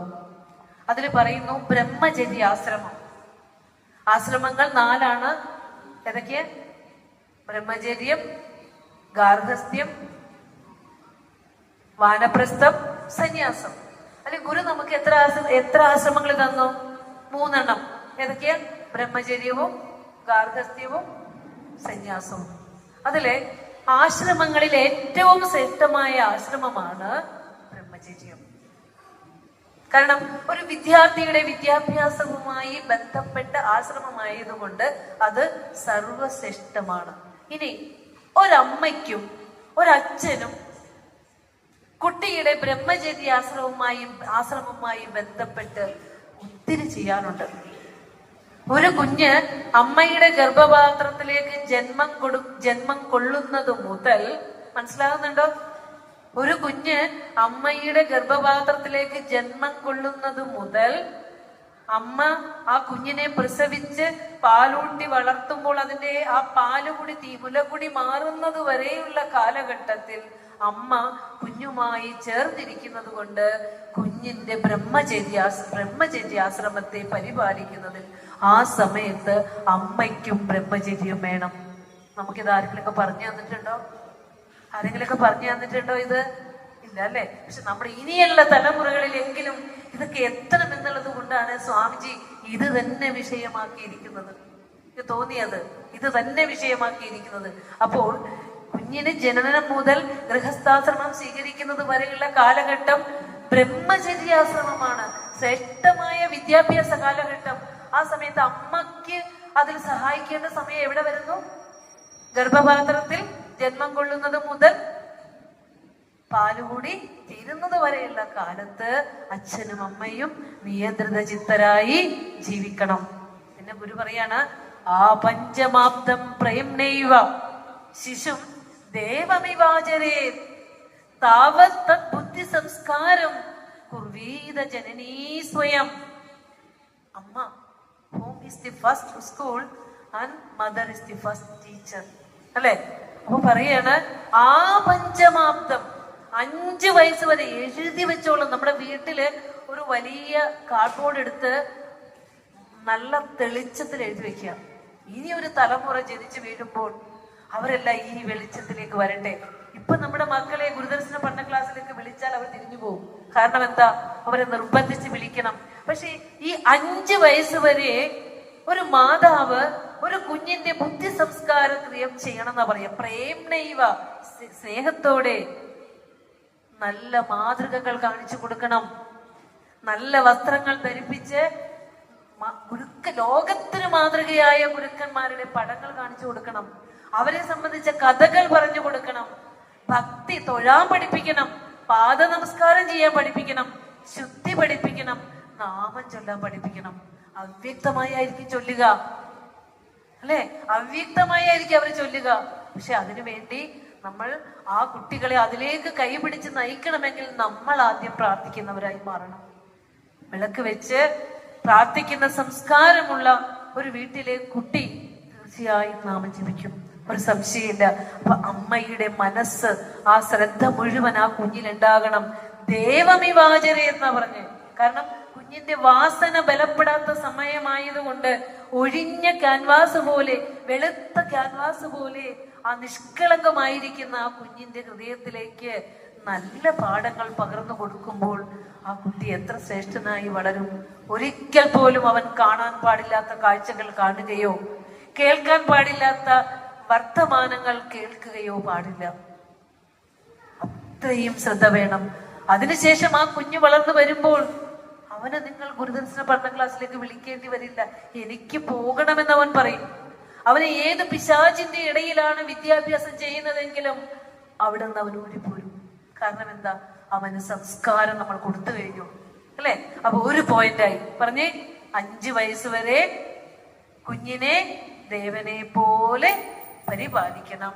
ആ കാലഘട്ടത്തിൽ കുഞ്ഞിന്റെ ബുദ്ധി സംസ്കാരം ആരാ നടത്തേണ്ടത്? മാതാവ് തന്നെ നടത്തണം. ഇനി അടുത്തത് ഗുരു പറയാണ്, പണ്ട് ഇപ്പൊ ഒരു സ്വാമിജി പറഞ്ഞല്ലോ, ഗുരുകുല വിദ്യാഭ്യാസ കാലം. ഗുരുവിന്റെ കാലത്തൊക്കെ ഗുരുകുല വിദ്യാഭ്യാസ കാലമായിരുന്നു. ഗുരു എവിടെയാ പഠിച്ചിരുന്നത്? കുമ്മൻപിള്ളി രാമൻപിള്ളை ആശാന്റെ കളരിയിലാണ്. പക്ഷെ അവിടെ ഒത്തിരി വിവേചനങ്ങൾ ഉണ്ടായിരുന്നു. പക്ഷെ ഇവിടെ അതൊക്കെ അതിന് പിന്നീട് കയറി വന്നതാണ്. അതിന് മുമ്പുള്ള ഒരു കാലഘട്ടം നമ്മുടെ ഗുരുക്കന്മാർ എഴുതി വെച്ചിരിക്കുന്ന ആ ഗുരുകുല സമ്പ്രദായത്തിൽ ജാതിയോ മതമോ വർഗമോ വർണ്ണമോ ഒന്നും വ്യത്യാസം ഉണ്ടായിരുന്നില്ല. എല്ലാവർക്കും തുല്യമായി വിദ്യാഭ്യാസം കൊടുത്തിരുന്ന ഗുരുകുല സമ്പ്രദായം ഒരു കുഞ്ഞിന്റെ വിദ്യാഭ്യാസത്തിന് അവിടെ അവന്റെ ക്യാരക്ടർ മൗൾഡിങ്ങിന്, സ്വഭാവ ശുദ്ധീകരണത്തിന് ഏറ്റവും വലിയ സ്ഥാനം കൊടുത്തിരുന്നു ഗുരുകുലത്തിൽ. കുബേരന്റെ മകനായാലും കുചേലന്റെ മകനായും ആയാലും തുല്യമായ ഇരിപ്പിടം, തുല്യമായ വസ്ത്രം, തുല്യമായ ആഹാരം, തുല്യമായ ശിക്ഷാരീതികളായിരുന്നു ഉണ്ടായിരുന്നത്. ഒരു വിദ്യാർത്ഥിയുടെ ജീവിതം തപസ് പോലെയാണെന്ന് പറയാം. തപസ് പോലെ. നമ്മൾ ശ്രദ്ധിക്കുന്നുണ്ടോന്ന് അറിയില്ല. അത് ആ കുഞ്ഞിന്റെ വിദ്യാഭ്യാസ കാലഘട്ടത്തിൽ മാതാവും പിതാവും ഗുരുവിനുമെല്ലാം ഒരുപോലെ ശ്രദ്ധ വേണം. തപസ് പോലെ. നമ്മൾ പറഞ്ഞ സ്വഭാവമൂല്യ അധിഷ്ഠിതമായ വിദ്യാഭ്യാസമായിരിക്കണം കുട്ടിക്ക് കിട്ടേണ്ടത്. എന്നിട്ട് ഗുരു പറയാണ്, ഗുരുകുലത്തിൽ നിന്ന് ഒരു ബ്രഹ്മചാരി സ്വന്തം ഭവനത്തിലേക്ക് പോകേണ്ടുന്ന സാഹചര്യം വരികയാണെങ്കിൽ, മനസ്സിലായോ പറഞ്ഞത്? പഠിക്കാൻ കൊണ്ടുവന്നാക്കിയാൽ വിദ്യാഭ്യാസം കഴിഞ്ഞതിന് ശേഷം മാത്രമേ സ്വന്തം ഭവനങ്ങളിലേക്ക് പോകാൻ പാടുള്ളൂ ഗുരുകുല സമ്പ്രദായത്തിൽ. അപ്പോൾ പോകേണ്ടി വരുന്ന സന്ദർഭത്തിൽ പോലും ഗുരു എഴുതി വെച്ചിരിക്കുകയാണ്, പറഞ്ഞു തന്നിരിക്കുകയാണ് ശ്രീനാരായണ ധർമ്മത്തിൽ. ഗുരുകുലത്തിലെ ആചാര്യൻ ആ കുട്ടിയുടെ കൂടെ ഗൃഹങ്ങളിലേക്ക് ആഗമിക്കുകയും തിരിച്ചവനെ ഗുരുകുലത്തിലേക്ക് പ്രത്യാഗമിക്കുകയും വേണം. ഇടക്കൊരു കോൺവെർസേഷൻ, ഒരു ഇടകലർ പാടില്ല. എത്ര ശ്രദ്ധയോടെയാണ് ഈ ബ്രഹ്മചര്യാശ്രമം ഗുരു നമുക്ക് തന്നിരിക്കുന്നത്. നമുക്കറിയാം, ഏതാണ് ശ്രീകൃഷ്ണ ദ്വാരകയുടെ അധീശനായ ശ്രീകൃഷ്ണനും പരമദരിദ്രനായ കുചേലനും ഒരു ഗുരുവിന്റെ, സന്ദീപനി മുനിയുടെ അല്ലെ, ഒരു ഗുരുവിന്റെ ആശ്രമത്തിൽ പഠിച്ച് കാട്ടിൽ പോയി വിറകൊക്കെ ശേഖരിച്ചു കൊണ്ടുവന്ന വിദ്യാഭ്യാസം നടത്തിയ കാര്യം നമ്മൾ പഠിച്ചിട്ടുണ്ടല്ലേ. അതുപോലെ സർവശ്രേഷ്ഠമായ ഗുരുകുല സമ്പ്രദായമാണ് ഗുരു ഇതിലൂടെ നമുക്ക് ആ വിദ്യാഭ്യാസത്തിന്റെ പ്രാധാന്യത്തെ പറയുന്നു. പിന്നെ അടുത്തത് ഗുരു പറയുന്ന ഒരു കാര്യമാണ്, അത് നമ്മളെല്ലാവരും വളരെ ശ്രദ്ധയോടെ ശ്രമിക്കേണ്ട ഒരു കാര്യമാണ്. എവിടെയൊക്കെ ഗുരുവിന്റെ ശ്രദ്ധ എത്താത്തൊരിടം പോലുമില്ല. എത്ര കാരുണ്യനിധിയാണ് ഭഗവാനെ. ഒരു പിതാവിനെ പോലെ അങ്ങയുടെ ദൃഷ്ടി, അങ്ങയുടെ മനസ്സ് എത്താത്ത ഇടങ്ങളുണ്ടോ? ഗുരു പറയാ, എല്ലാവർക്കും തുല്യനീതിയെങ്കിൽ ഒരു കുഞ്ഞിന് വിദ്യാഭ്യാസം ചെയ്യാനുള്ള അവസരം ഒരുക്കാൻ അവന്റെ മാതാപിതാക്കൾക്ക് സാധിച്ചില്ലെങ്കിൽ ദേശസഭ അത് ഏറ്റെടുക്കണം. ഒരു കുഞ്ഞും പഠിക്കാനുള്ള അവകാശം നിഷേധിക്കുന്നവരായി മാറരുത്. ഗുരു പറയാ, വർണ്ണിനഹ പിതരോ നിസ്വൗ യതി ദേശസഭാ സ്വയം ബ്രഹ്മചര്യവ്രതം സമ്യക് അവശ്യം തസ്യ നിർവഹേ. നോക്കൂ, ഒരു വർണ്ണിയുടെ, ഒരു ബ്രഹ്മചാരിയുടെ പിതരോ മാതാച്ച പിതാച്ച, പിതരോ മാതാവിനും പിതാവിനും കുട്ടിക്ക് വിദ്യാഭ്യാസം കൊടുക്കാനുള്ള കഴിവില്ലാതെ വന്നാൽ, സാമ്പത്തികമായി കഴിവില്ലാതെ വന്നാൽ ദേശസഭ ആ ചുമതല ഏറ്റെടുക്കണം. സമൂഹത്തിലെ സമ്പന്നരായ ആളുകൾ നിർധനരായ കുഞ്ഞുങ്ങളുടെ വിദ്യാഭ്യാസ ചുമതല ഏറ്റെടുക്കേണ്ടതുണ്ട്. അപ്പൊ ആരാ ഏറ്റെടുക്കേണ്ടത്? നിർധനരായ കുട്ടികളുടെ വിദ്യാഭ്യാസ ചുമതല ആരാ ഏറ്റെടുക്കേണ്ടത്? സമൂഹത്തിലെ സമ്പന്നരായ ആളുകൾ. അതിന് ഗുരു പറയും, നമ്മൾ ക്ഷേത്രങ്ങളിലേക്ക് പോകുന്ന, നമുക്കറിയാം ഭക്തി ഏറെ വികലമായി കൊണ്ടിരിക്കുന്ന ഒരു കാലഘട്ടത്തിലാണ് നമ്മൾ ജീവിക്കുന്നത്. നമുക്കിവിടെ ഗുരുവിന്റെ ക്ഷേത്രവും ആരാധനാ സൗകര്യങ്ങളും ശാന്തമായി ഇരിക്കാനുള്ള എല്ലാം ഉണ്ടെങ്കിലും നമ്മൾ പലപ്പോഴും നമ്മൾ പണിയെടുക്കുന്ന പൈസയും കൊണ്ട് പല വഴിക്ക് ഓടാറുണ്ട് അല്ലെ. പല വിധത്തിലുള്ള സൗകര്യങ്ങളും ചോദിച്ചുകൊണ്ട് ജ്യോത്സ്യന്മാരെടുത്ത് പോകും. അവരോരോരോ പൂജാവിധികൾ പറയും. അതുകൊണ്ട് നമ്മൾ പല വഴിക്ക് ഓടും. പല വഴിക്കും ഓടും. ഈ ഓട്ടമൊക്കെ നിർത്തുക.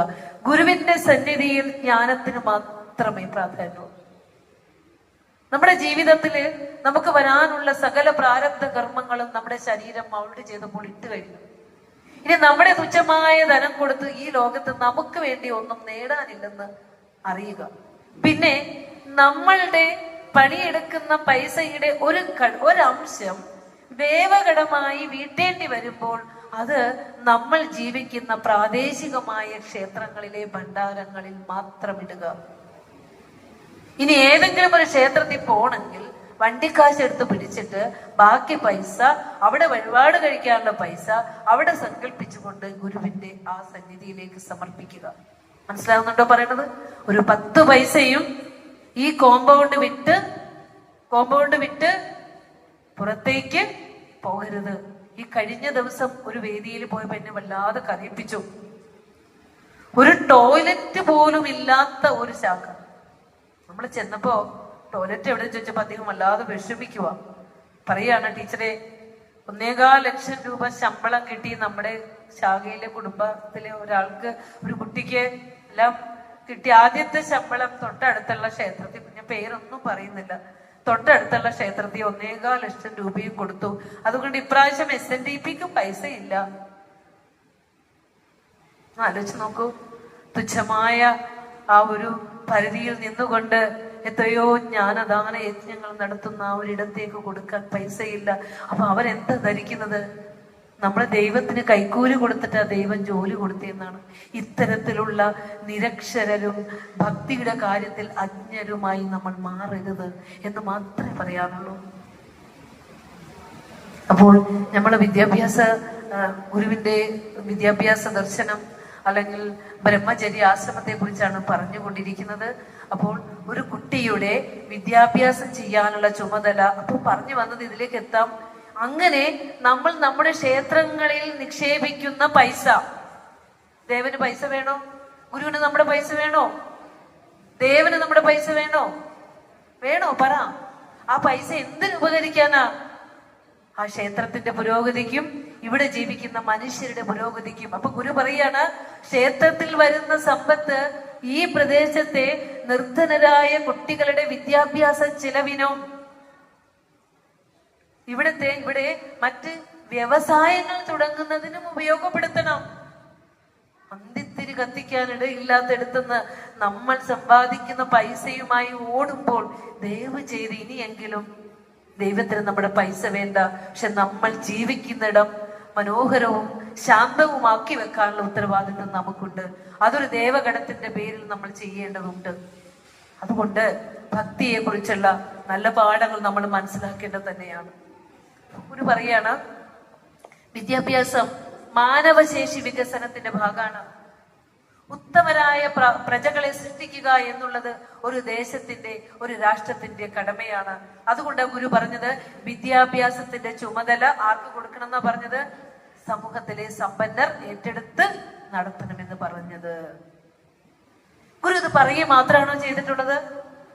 എന്ന് പറഞ്ഞേ, സ്വന്തം മടിയില് സ്വാമിക്ക് ദക്ഷിണ കിട്ടിയ പൈസ എടുത്ത് നടരാജഗുരുവിനെ വിദേശത്തേക്ക് പഠിക്കുവാൻ അയക്കുമ്പോൾ ഗുരു പറയാണ്, തമ്പി ഇത് നമുക്ക് ദക്ഷിണ കിട്ടിയ പൈസയാണ്, ഇത് ധർമ്മസംഘത്തിലെ പൈസയല്ല. അല്ലെ? ഒരച്ഛൻ മക്കളെ അയക്കുന്നത് പോലെയാ. അവിടെ ധനം, ഓർത്തെ, ധനം വിദ്യയാകും, വിദ്യ സേവനമാകും. ഗുരുവിന്റെ ദർശനത്തെ ലോകം മുഴുവൻ പ്രചരിപ്പിക്കുന്നതിൽ നിന്നില്ലേ നടരാജഗുരു? ആലോചിച്ച് നോക്കൂ. കുമാരനാശാനോ വിദ്യ സേവനമായി വന്നു. കുമാരനാശാനെ കൽക്കത്തയിലും മദ്രാശിയിലും ഒക്കെ വിട്ട് പഠിപ്പിച്ച് ഈ സമൂഹത്തെ ഉദ്ധരിക്കുന്ന നിരവധി കൃതികള് ആശാനിൽ നിന്നും ഉണ്ടായി. എത്ര വർഷം ശ്രീനാരായണ ധർമ്മ പരിപാലന യോഗത്തെ അവിടുന്ന് സംരക്ഷിച്ചു. അതുപോലെ തന്നെ സഹോദരൻ അയ്യപ്പൻ എത്രയോ സമൂഹത്തിന് വേണ്ടി പ്രവർത്തിച്ചു പന്തി ഭോജനത്തിലൂടെ. അല്ലെ? എപ്പോഴും ആ കൃപയോടുകൂടി ഗുരുവിന്റെ സന്നിധിയിൽ ആ വാണികൾ കേൾക്കാൻ, ആ തലോടലേക്കാൻ, ആ വാത്സല്യ വചനങ്ങൾ കേൾക്കാനൊക്കെ ഈ ഓടിയെത്തുമായിരുന്നു. കാരണം സമൂഹത്തിൽ നിന്ന് ഒത്തിരി കല്ലേറുകളും വിഷമങ്ങളും അടിയും ഇടിയും ഒക്കെ കൊണ്ടിട്ടുണ്ട്. അപ്പോഴൊക്കെ തന്റെ ഗുരു പറയും, വിട്ടുകള, അല്ലെ? അറിവില്ലാത്തവരോട് അനുകമ്പയോടുകൂടി പെരുമാറാൻ ആ ഗുരുവിന്റെ ആ ഒരു വാത്സല്യം കൂടുതൽ കൂടുതൽ ഊർജവുമായി ശിഷ്യനെ വീണ്ടും വീണ്ടും സമൂഹ പ്രവർത്തനങ്ങളിലേക്ക് അയച്ചിരുന്നു. ഇപ്പൊ പറഞ്ഞു വന്നത്, ഒരു കുഞ്ഞിന്റെ വിദ്യാഭ്യാസത്തിന് നിർവഹിക്കുന്നതിന് സമൂഹത്തിന് അതിൻ്റെതായ പങ്കുണ്ട്. 1-ാം നൂറ്റാണ്ടിൽ ജീവിച്ചിരുന്ന കവിയാണ് കാളിദാസ മഹാകവി. അദ്ദേഹം രചിച്ച രഘുവംശം എന്ന കൃതിയില് ഒരു വിദ്യാർത്ഥി, അവന് ഗുരുകുലത്തില് വിദ്യാഭ്യാസത്തിന് ശേഷം ഗുരുവിന് ദക്ഷിണ കൊടുക്കാനുള്ള പൈസ ഇല്ലാതെ വന്നു. അവൻ നല്ല അഭിമാനിയാ. കാളിദാസൻ രഘുവംശത്തിൽ പറയുന്നതാണ്. അപ്പൊ ദക്ഷിണ കൊടുക്കാതെ അവൻ എങ്ങനെ പോവും? അവൻ വിചാരിച്ചു രഘു മഹാരാജാവിനോട് ചെന്ന് അപേക്ഷ സമർപ്പിക്കാം. അപേക്ഷ വെച്ചു, രാജാവേ, അടിയന് ഗുരുദക്ഷിണ കൊടുക്കാനുള്ള ധനം ഖജനാവിൽ നിന്ന് അനുവദിച്ചു തരണമെന്ന്. രാജാവാണെങ്കിൽ ഒരു വലിയ യജ്ഞം ചെയ്തതിനു ശേഷം എല്ലാ സമ്പത്തും ദാനം ചെയ്തു കഴിഞ്ഞു. യജ്ഞത്തിന് ശേഷം സമ്പത്ത് ദാനം ചെയ്ത് ഖജനാവ് കാലിയാക്കും രാജാക്കന്മാര്. പിന്നെ ഒന്നും ഉണ്ടാവില്ല. ആ ഒഴിഞ്ഞ ഖജനാവുമായി ഇരിക്കുന്ന സമയത്താണ് ഈ കുട്ടി വിദ്യാഭ്യാസ ചെലവ് ചോദിച്ചുകൊണ്ട് എത്തുന്നത്. രാജാവിന് വളരെ വിഷമമായി. രാജാവ് പറഞ്ഞു, ഈ നാട്ടില് സമ്പന്നരുടെ ഖജനാവുകളിൽ നിന്ന് അവർ ശേഖരിച്ചു വെച്ചിരിക്കുന്ന പൈസ പിടിച്ചെടുത്തിട്ട് നിർധനരായ കുഞ്ഞുങ്ങളെ സഹായിക്കാമെന്ന് തീരുമാനിച്ചു. അങ്ങനെ അളകാപുരിയിലെ രാജാവായ കുബേരന്റെ സമ്പത്താണ് പിടിച്ചെടുക്കാൻ തീരുമാനിച്ചത് ആദ്യമായി. ഇത് മനസ്സിലാക്കിയ കുബേരൻ തന്റെ ഖജനാവിലുള്ള പൈസ, ആ സമ്പത്ത് എടുത്തു കൊണ്ടുവന്ന് ആ കൊട്ടാരത്തിന്റെ മുകളിലേക്ക് വിതറിക്കൊടുത്തു. പകുതിയല്ലേ പോകുള്ളൂ, പകുതി കിട്ടും. അങ്ങനെ നമുക്ക് ഈ വിദ്യാഭ്യാസത്തിന് പുരാതന കാലം മുതൽ, പണ്ട് കാലം മുതൽ തന്നെ കുഞ്ഞുങ്ങളുടെ വിദ്യാഭ്യാസം സമൂഹം നിർവഹിച്ചിരുന്ന ഒരു ചരിത്രമുണ്ടായിരുന്നു. പക്ഷെ ആ വിദ്യാർത്ഥി അവൻ ആവശ്യമായ ധനം മാത്രമേ സ്വീകരിച്ചുള്ളൂ. അതിലപ്പുറം ഒരു ചില്ലി കാശ് പോലും അവൻ സ്വീകരിച്ചില്ല. ഇനി അടുത്തത്, ഗുരുകുലത്തിലേക്ക് എത്തുന്ന വിദ്യാർത്ഥി നല്ല ആചാരവാന്മാരായിരിക്കണം. എന്ന് പറഞ്ഞാൽ എന്താ? മാതാവിനെയും പിതാവിനേക്കാളും ദേവനേക്കാളും ഋഷിയേക്കാളും എല്ലാം പ്രധാനം തന്റെ ഗുരുവിനാണെന്ന് അറിയുന്നവനായിരിക്കണം. ഗുരുവിന്റെ പാദം വണങ്ങുന്നതിലൂടെ, ഗുരുവിന്റെ അനുഗ്രഹത്തിലൂടെയാണ് ഞാൻ പൂർണ്ണനാകുന്നത് എന്ന അറിവുള്ളവനായിരിക്കണം. ഗുരുനിന്ദ ചെയ്യുന്നവൻ ആയിരിക്കരുത് എന്ന് പറയാണ്. എന്നിട്ട് പറയാണ്, കാരണം ഇങ്ങനെ ചെയ്താൽ മാത്രമേ അവൻ പഠിച്ച വിദ്യ പ്രയോജനപ്പെടുകയുള്ളൂ. പിന്നെ ഗുരു പറയാണ്, ഗുരുകുലത്തിൽ എത്തുന്ന ബ്രഹ്മചാരിയെ ഗുരു ആദ്യം പഠിപ്പിക്കേണ്ടത് ശുചിത്വമാണ്. എന്താ പഠിപ്പിക്കേണ്ടേ? ശുചിത്വം. പ്രഥമമായ ആചാരമായി കുട്ടികളെ പഠിപ്പിക്കേണ്ടത് ശുചിത്വമാണ്. ഗുരുകുലത്തിൽ നിന്ന് അനുവർത്തിക്കേണ്ട, അല്ലെങ്കിൽ ഗുരുകുലത്തിൽ നിന്ന് കിട്ടേണ്ട നിയമങ്ങളിൽ ഒന്നായിട്ടാണ് ശുചിത്വം പഠിപ്പിക്കേണ്ടത്. നമുക്ക് പഞ്ചധർമ്മങ്ങൾ ഗുരു പറഞ്ഞു തന്നു. അഹിംസ, സത്യം, അസ്തേയം, അവ്യഭിചാരം, മദ്യവർജനം തന്നു കഴിഞ്ഞു അല്ലെ? പതഞ്ജലി മഹർഷി രചിച്ച യോഗ ശാസ്ത്രത്തിലെ ഒരു മനുഷ്യൻ ഈശ്വരനിലേക്ക് നടന്നെടുക്കുമ്പോൾ 8 പടികളിലൂടെ കടന്നു പോകുന്നുണ്ട്. അഹിംസ, സത്യം, അസ്തേയം, അവ്യഭിചാരം, മദ്യവർജനം. ഗുരു പഞ്ചധർമ്മം പറഞ്ഞു തന്നു. യമ, നിയമ, ആസന, പ്രാണായാമ, പ്രത്യാഹാര, ധാരണ, ധ്യാന, സമാധി.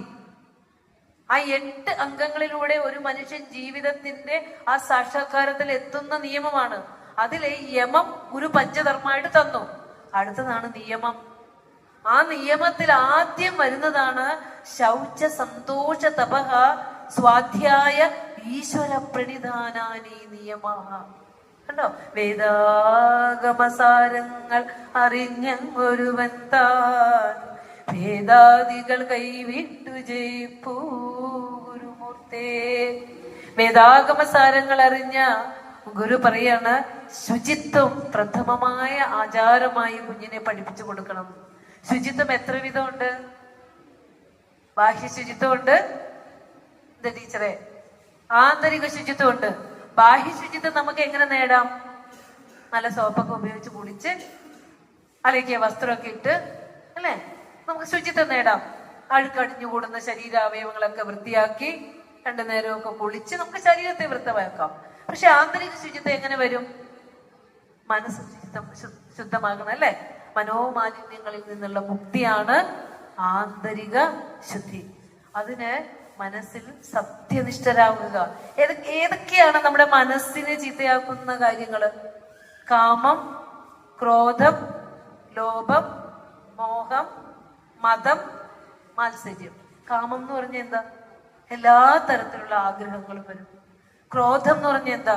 അത് കിട്ടിയാലും കിട്ടിയില്ലേലും നമ്മൾ അതിനെ നിലനിർത്തുമ്പോഴേ ഉണ്ടാവും ക്രോധം, അല്ലെ? അത് കിട്ടിയില്ലെങ്കിൽ ഉണ്ടാവും ക്രോധം. ലോഭം എന്താ? കിട്ടുമ്പോ കൂടുതൽ കൂടുതൽ കിട്ടാനുള്ള അത്യാഗ്രഹം. എല്ലാം ഈ കാമത്തിൽ നിന്ന് തുടങ്ങണത്. കാമത്തിൽ നിന്ന് ക്രോധം, ക്രോധത്തിൽ നിന്ന് ലോഭം, ലോഭത്തിൽ നിന്ന് മോഹം, ഭ്രമിക്കല്. നമ്മൾ സത്യത്തിൽ ഭ്രമിച്ചിരിക്കുന്നത് ഈ ശരീരത്തിലും സമ്പത്തിലും ധനത്തിലും കാറിലും വീടിലും സ്വത്തിലും മക്കളിലും ഒക്കെ അല്ലേ? മക്കളുടെ പദവിയിലൊക്കെയാണ് നമ്മൾ ഭ്രമിച്ചിരിക്കുന്നത്. അതും വെറും നശ്വരമായ വസ്തുക്കളുള്ള ഭ്രമമാണ്. ഇല്ലാത്ത വസ്തുക്കൾ സത്യമെന്ന് കരുതി ഭ്രമിക്കുന്നതിനെയാണ് മോഹം എന്ന് പറയാ. ഇപ്പോൾ പിടിച്ചിരിക്കുന്നതൊക്കെ മോഹമാണ്. അതാണ് ആശാൻ പറഞ്ഞ എന്താ? മോഹാകുലരാം ഞങ്ങളെ ചൊല്ലിക്കേ. മോഹാകുലരാം ഞങ്ങളെ അങ്ങയുടെ അടിപ്പൂ സ്നേഹാത്മകമാം പാശം അതിൽ കെട്ടിഴപ്പൂ. ഇവിടെ വാടാ, അല്ലേ? ഭ്രമിച്ച് പോകല്ലേ. നീർക്കുമിള പോലെ നിലയേറ്റതായ ഇതിനെ തേടി നേടി നീ പോകല്ലേ. വരൂ വരൂ മക്കളെ, ആ ജ്ഞാനനദിയിലേക്ക് മുങ്ങൂ എന്ന് പറഞ്ഞ് സ്നേഹമാകുന്ന കയറ് കെട്ടി ഭഗവാൻ നമ്മളെയൊക്കെ ഇങ്ങനെ വിളിച്ച് പാദത്തിലേക്ക് അടുപ്പിച്ചു. അപ്പൊ മോഹം, പിന്നെന്താ? മതം. ഒരു വിദ്യാർത്ഥി, ഇവിടെ ഗുരു പറയേണ്ട, വിദ്യാർത്ഥിക്ക് എങ്ങനെയാണ് അഹങ്കാരമില്ലാത്തവനായി മാറേണ്ടത്? എപ്പോഴാ അഹങ്കാരം ഉണ്ടാവുന്നത്?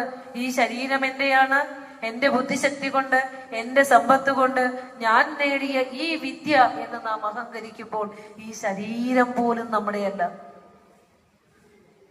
ഇത്തരത്തിലുള്ള ഒരു അറിവ് മനുഷ്യൻ ഉണ്ടാകുമ്പോൾ ഈ മതം, അഹങ്കാരം അവസാനിക്കും നമ്മുടെ മക്കളുടെ. പിന്നെന്താ? മത്സരം, അല്ലെ? എല്ലാവരും ആത്മസഹോദരരെന്നല്ലേ പറയേണ്ടത്, ഇത് ഓർക്കുകയിൽ നാം. ഈ ഒരു അറിവിലേക്ക് എത്തുമ്പോൾ എവിടെയാ നമുക്ക് മത്സരിക്കാൻ സാധിക്കുക? അപ്പോ ഈ കാമക്രോധ ലോഭ മോഹ മത മത്സര്യാദികളാകുന്ന മനോമാലിന്യങ്ങളെ കഴുകിക്കളയുമ്പോൾ നമുക്ക് എന്തായി? മനസ്സും ശുദ്ധമായി, അല്ലെ? അപ്പൊ ഗുരു ഇത് പറഞ്ഞു തന്നിരിക്കുന്നത് ഗുരു ശുദ്ധി, എന്താ പറയാ, ശുദ്ധിയുടെ മൂർത്തിമത് ഭാവാണ്. അല്ലെ? നമോ പറഞ്ഞ് ഇപ്പൊ ടീച്ചർ ഇപ്പൊ ചൊല്ലില്ല വളരെ ഭംഗിയായിട്ട്. നമോ ഭഗവതേ നിത്യശുദ്ധ മുക്ത മഹാത്മനേ. സഹോദരൻ ഇപ്പൊ എന്താ പാടിയേ?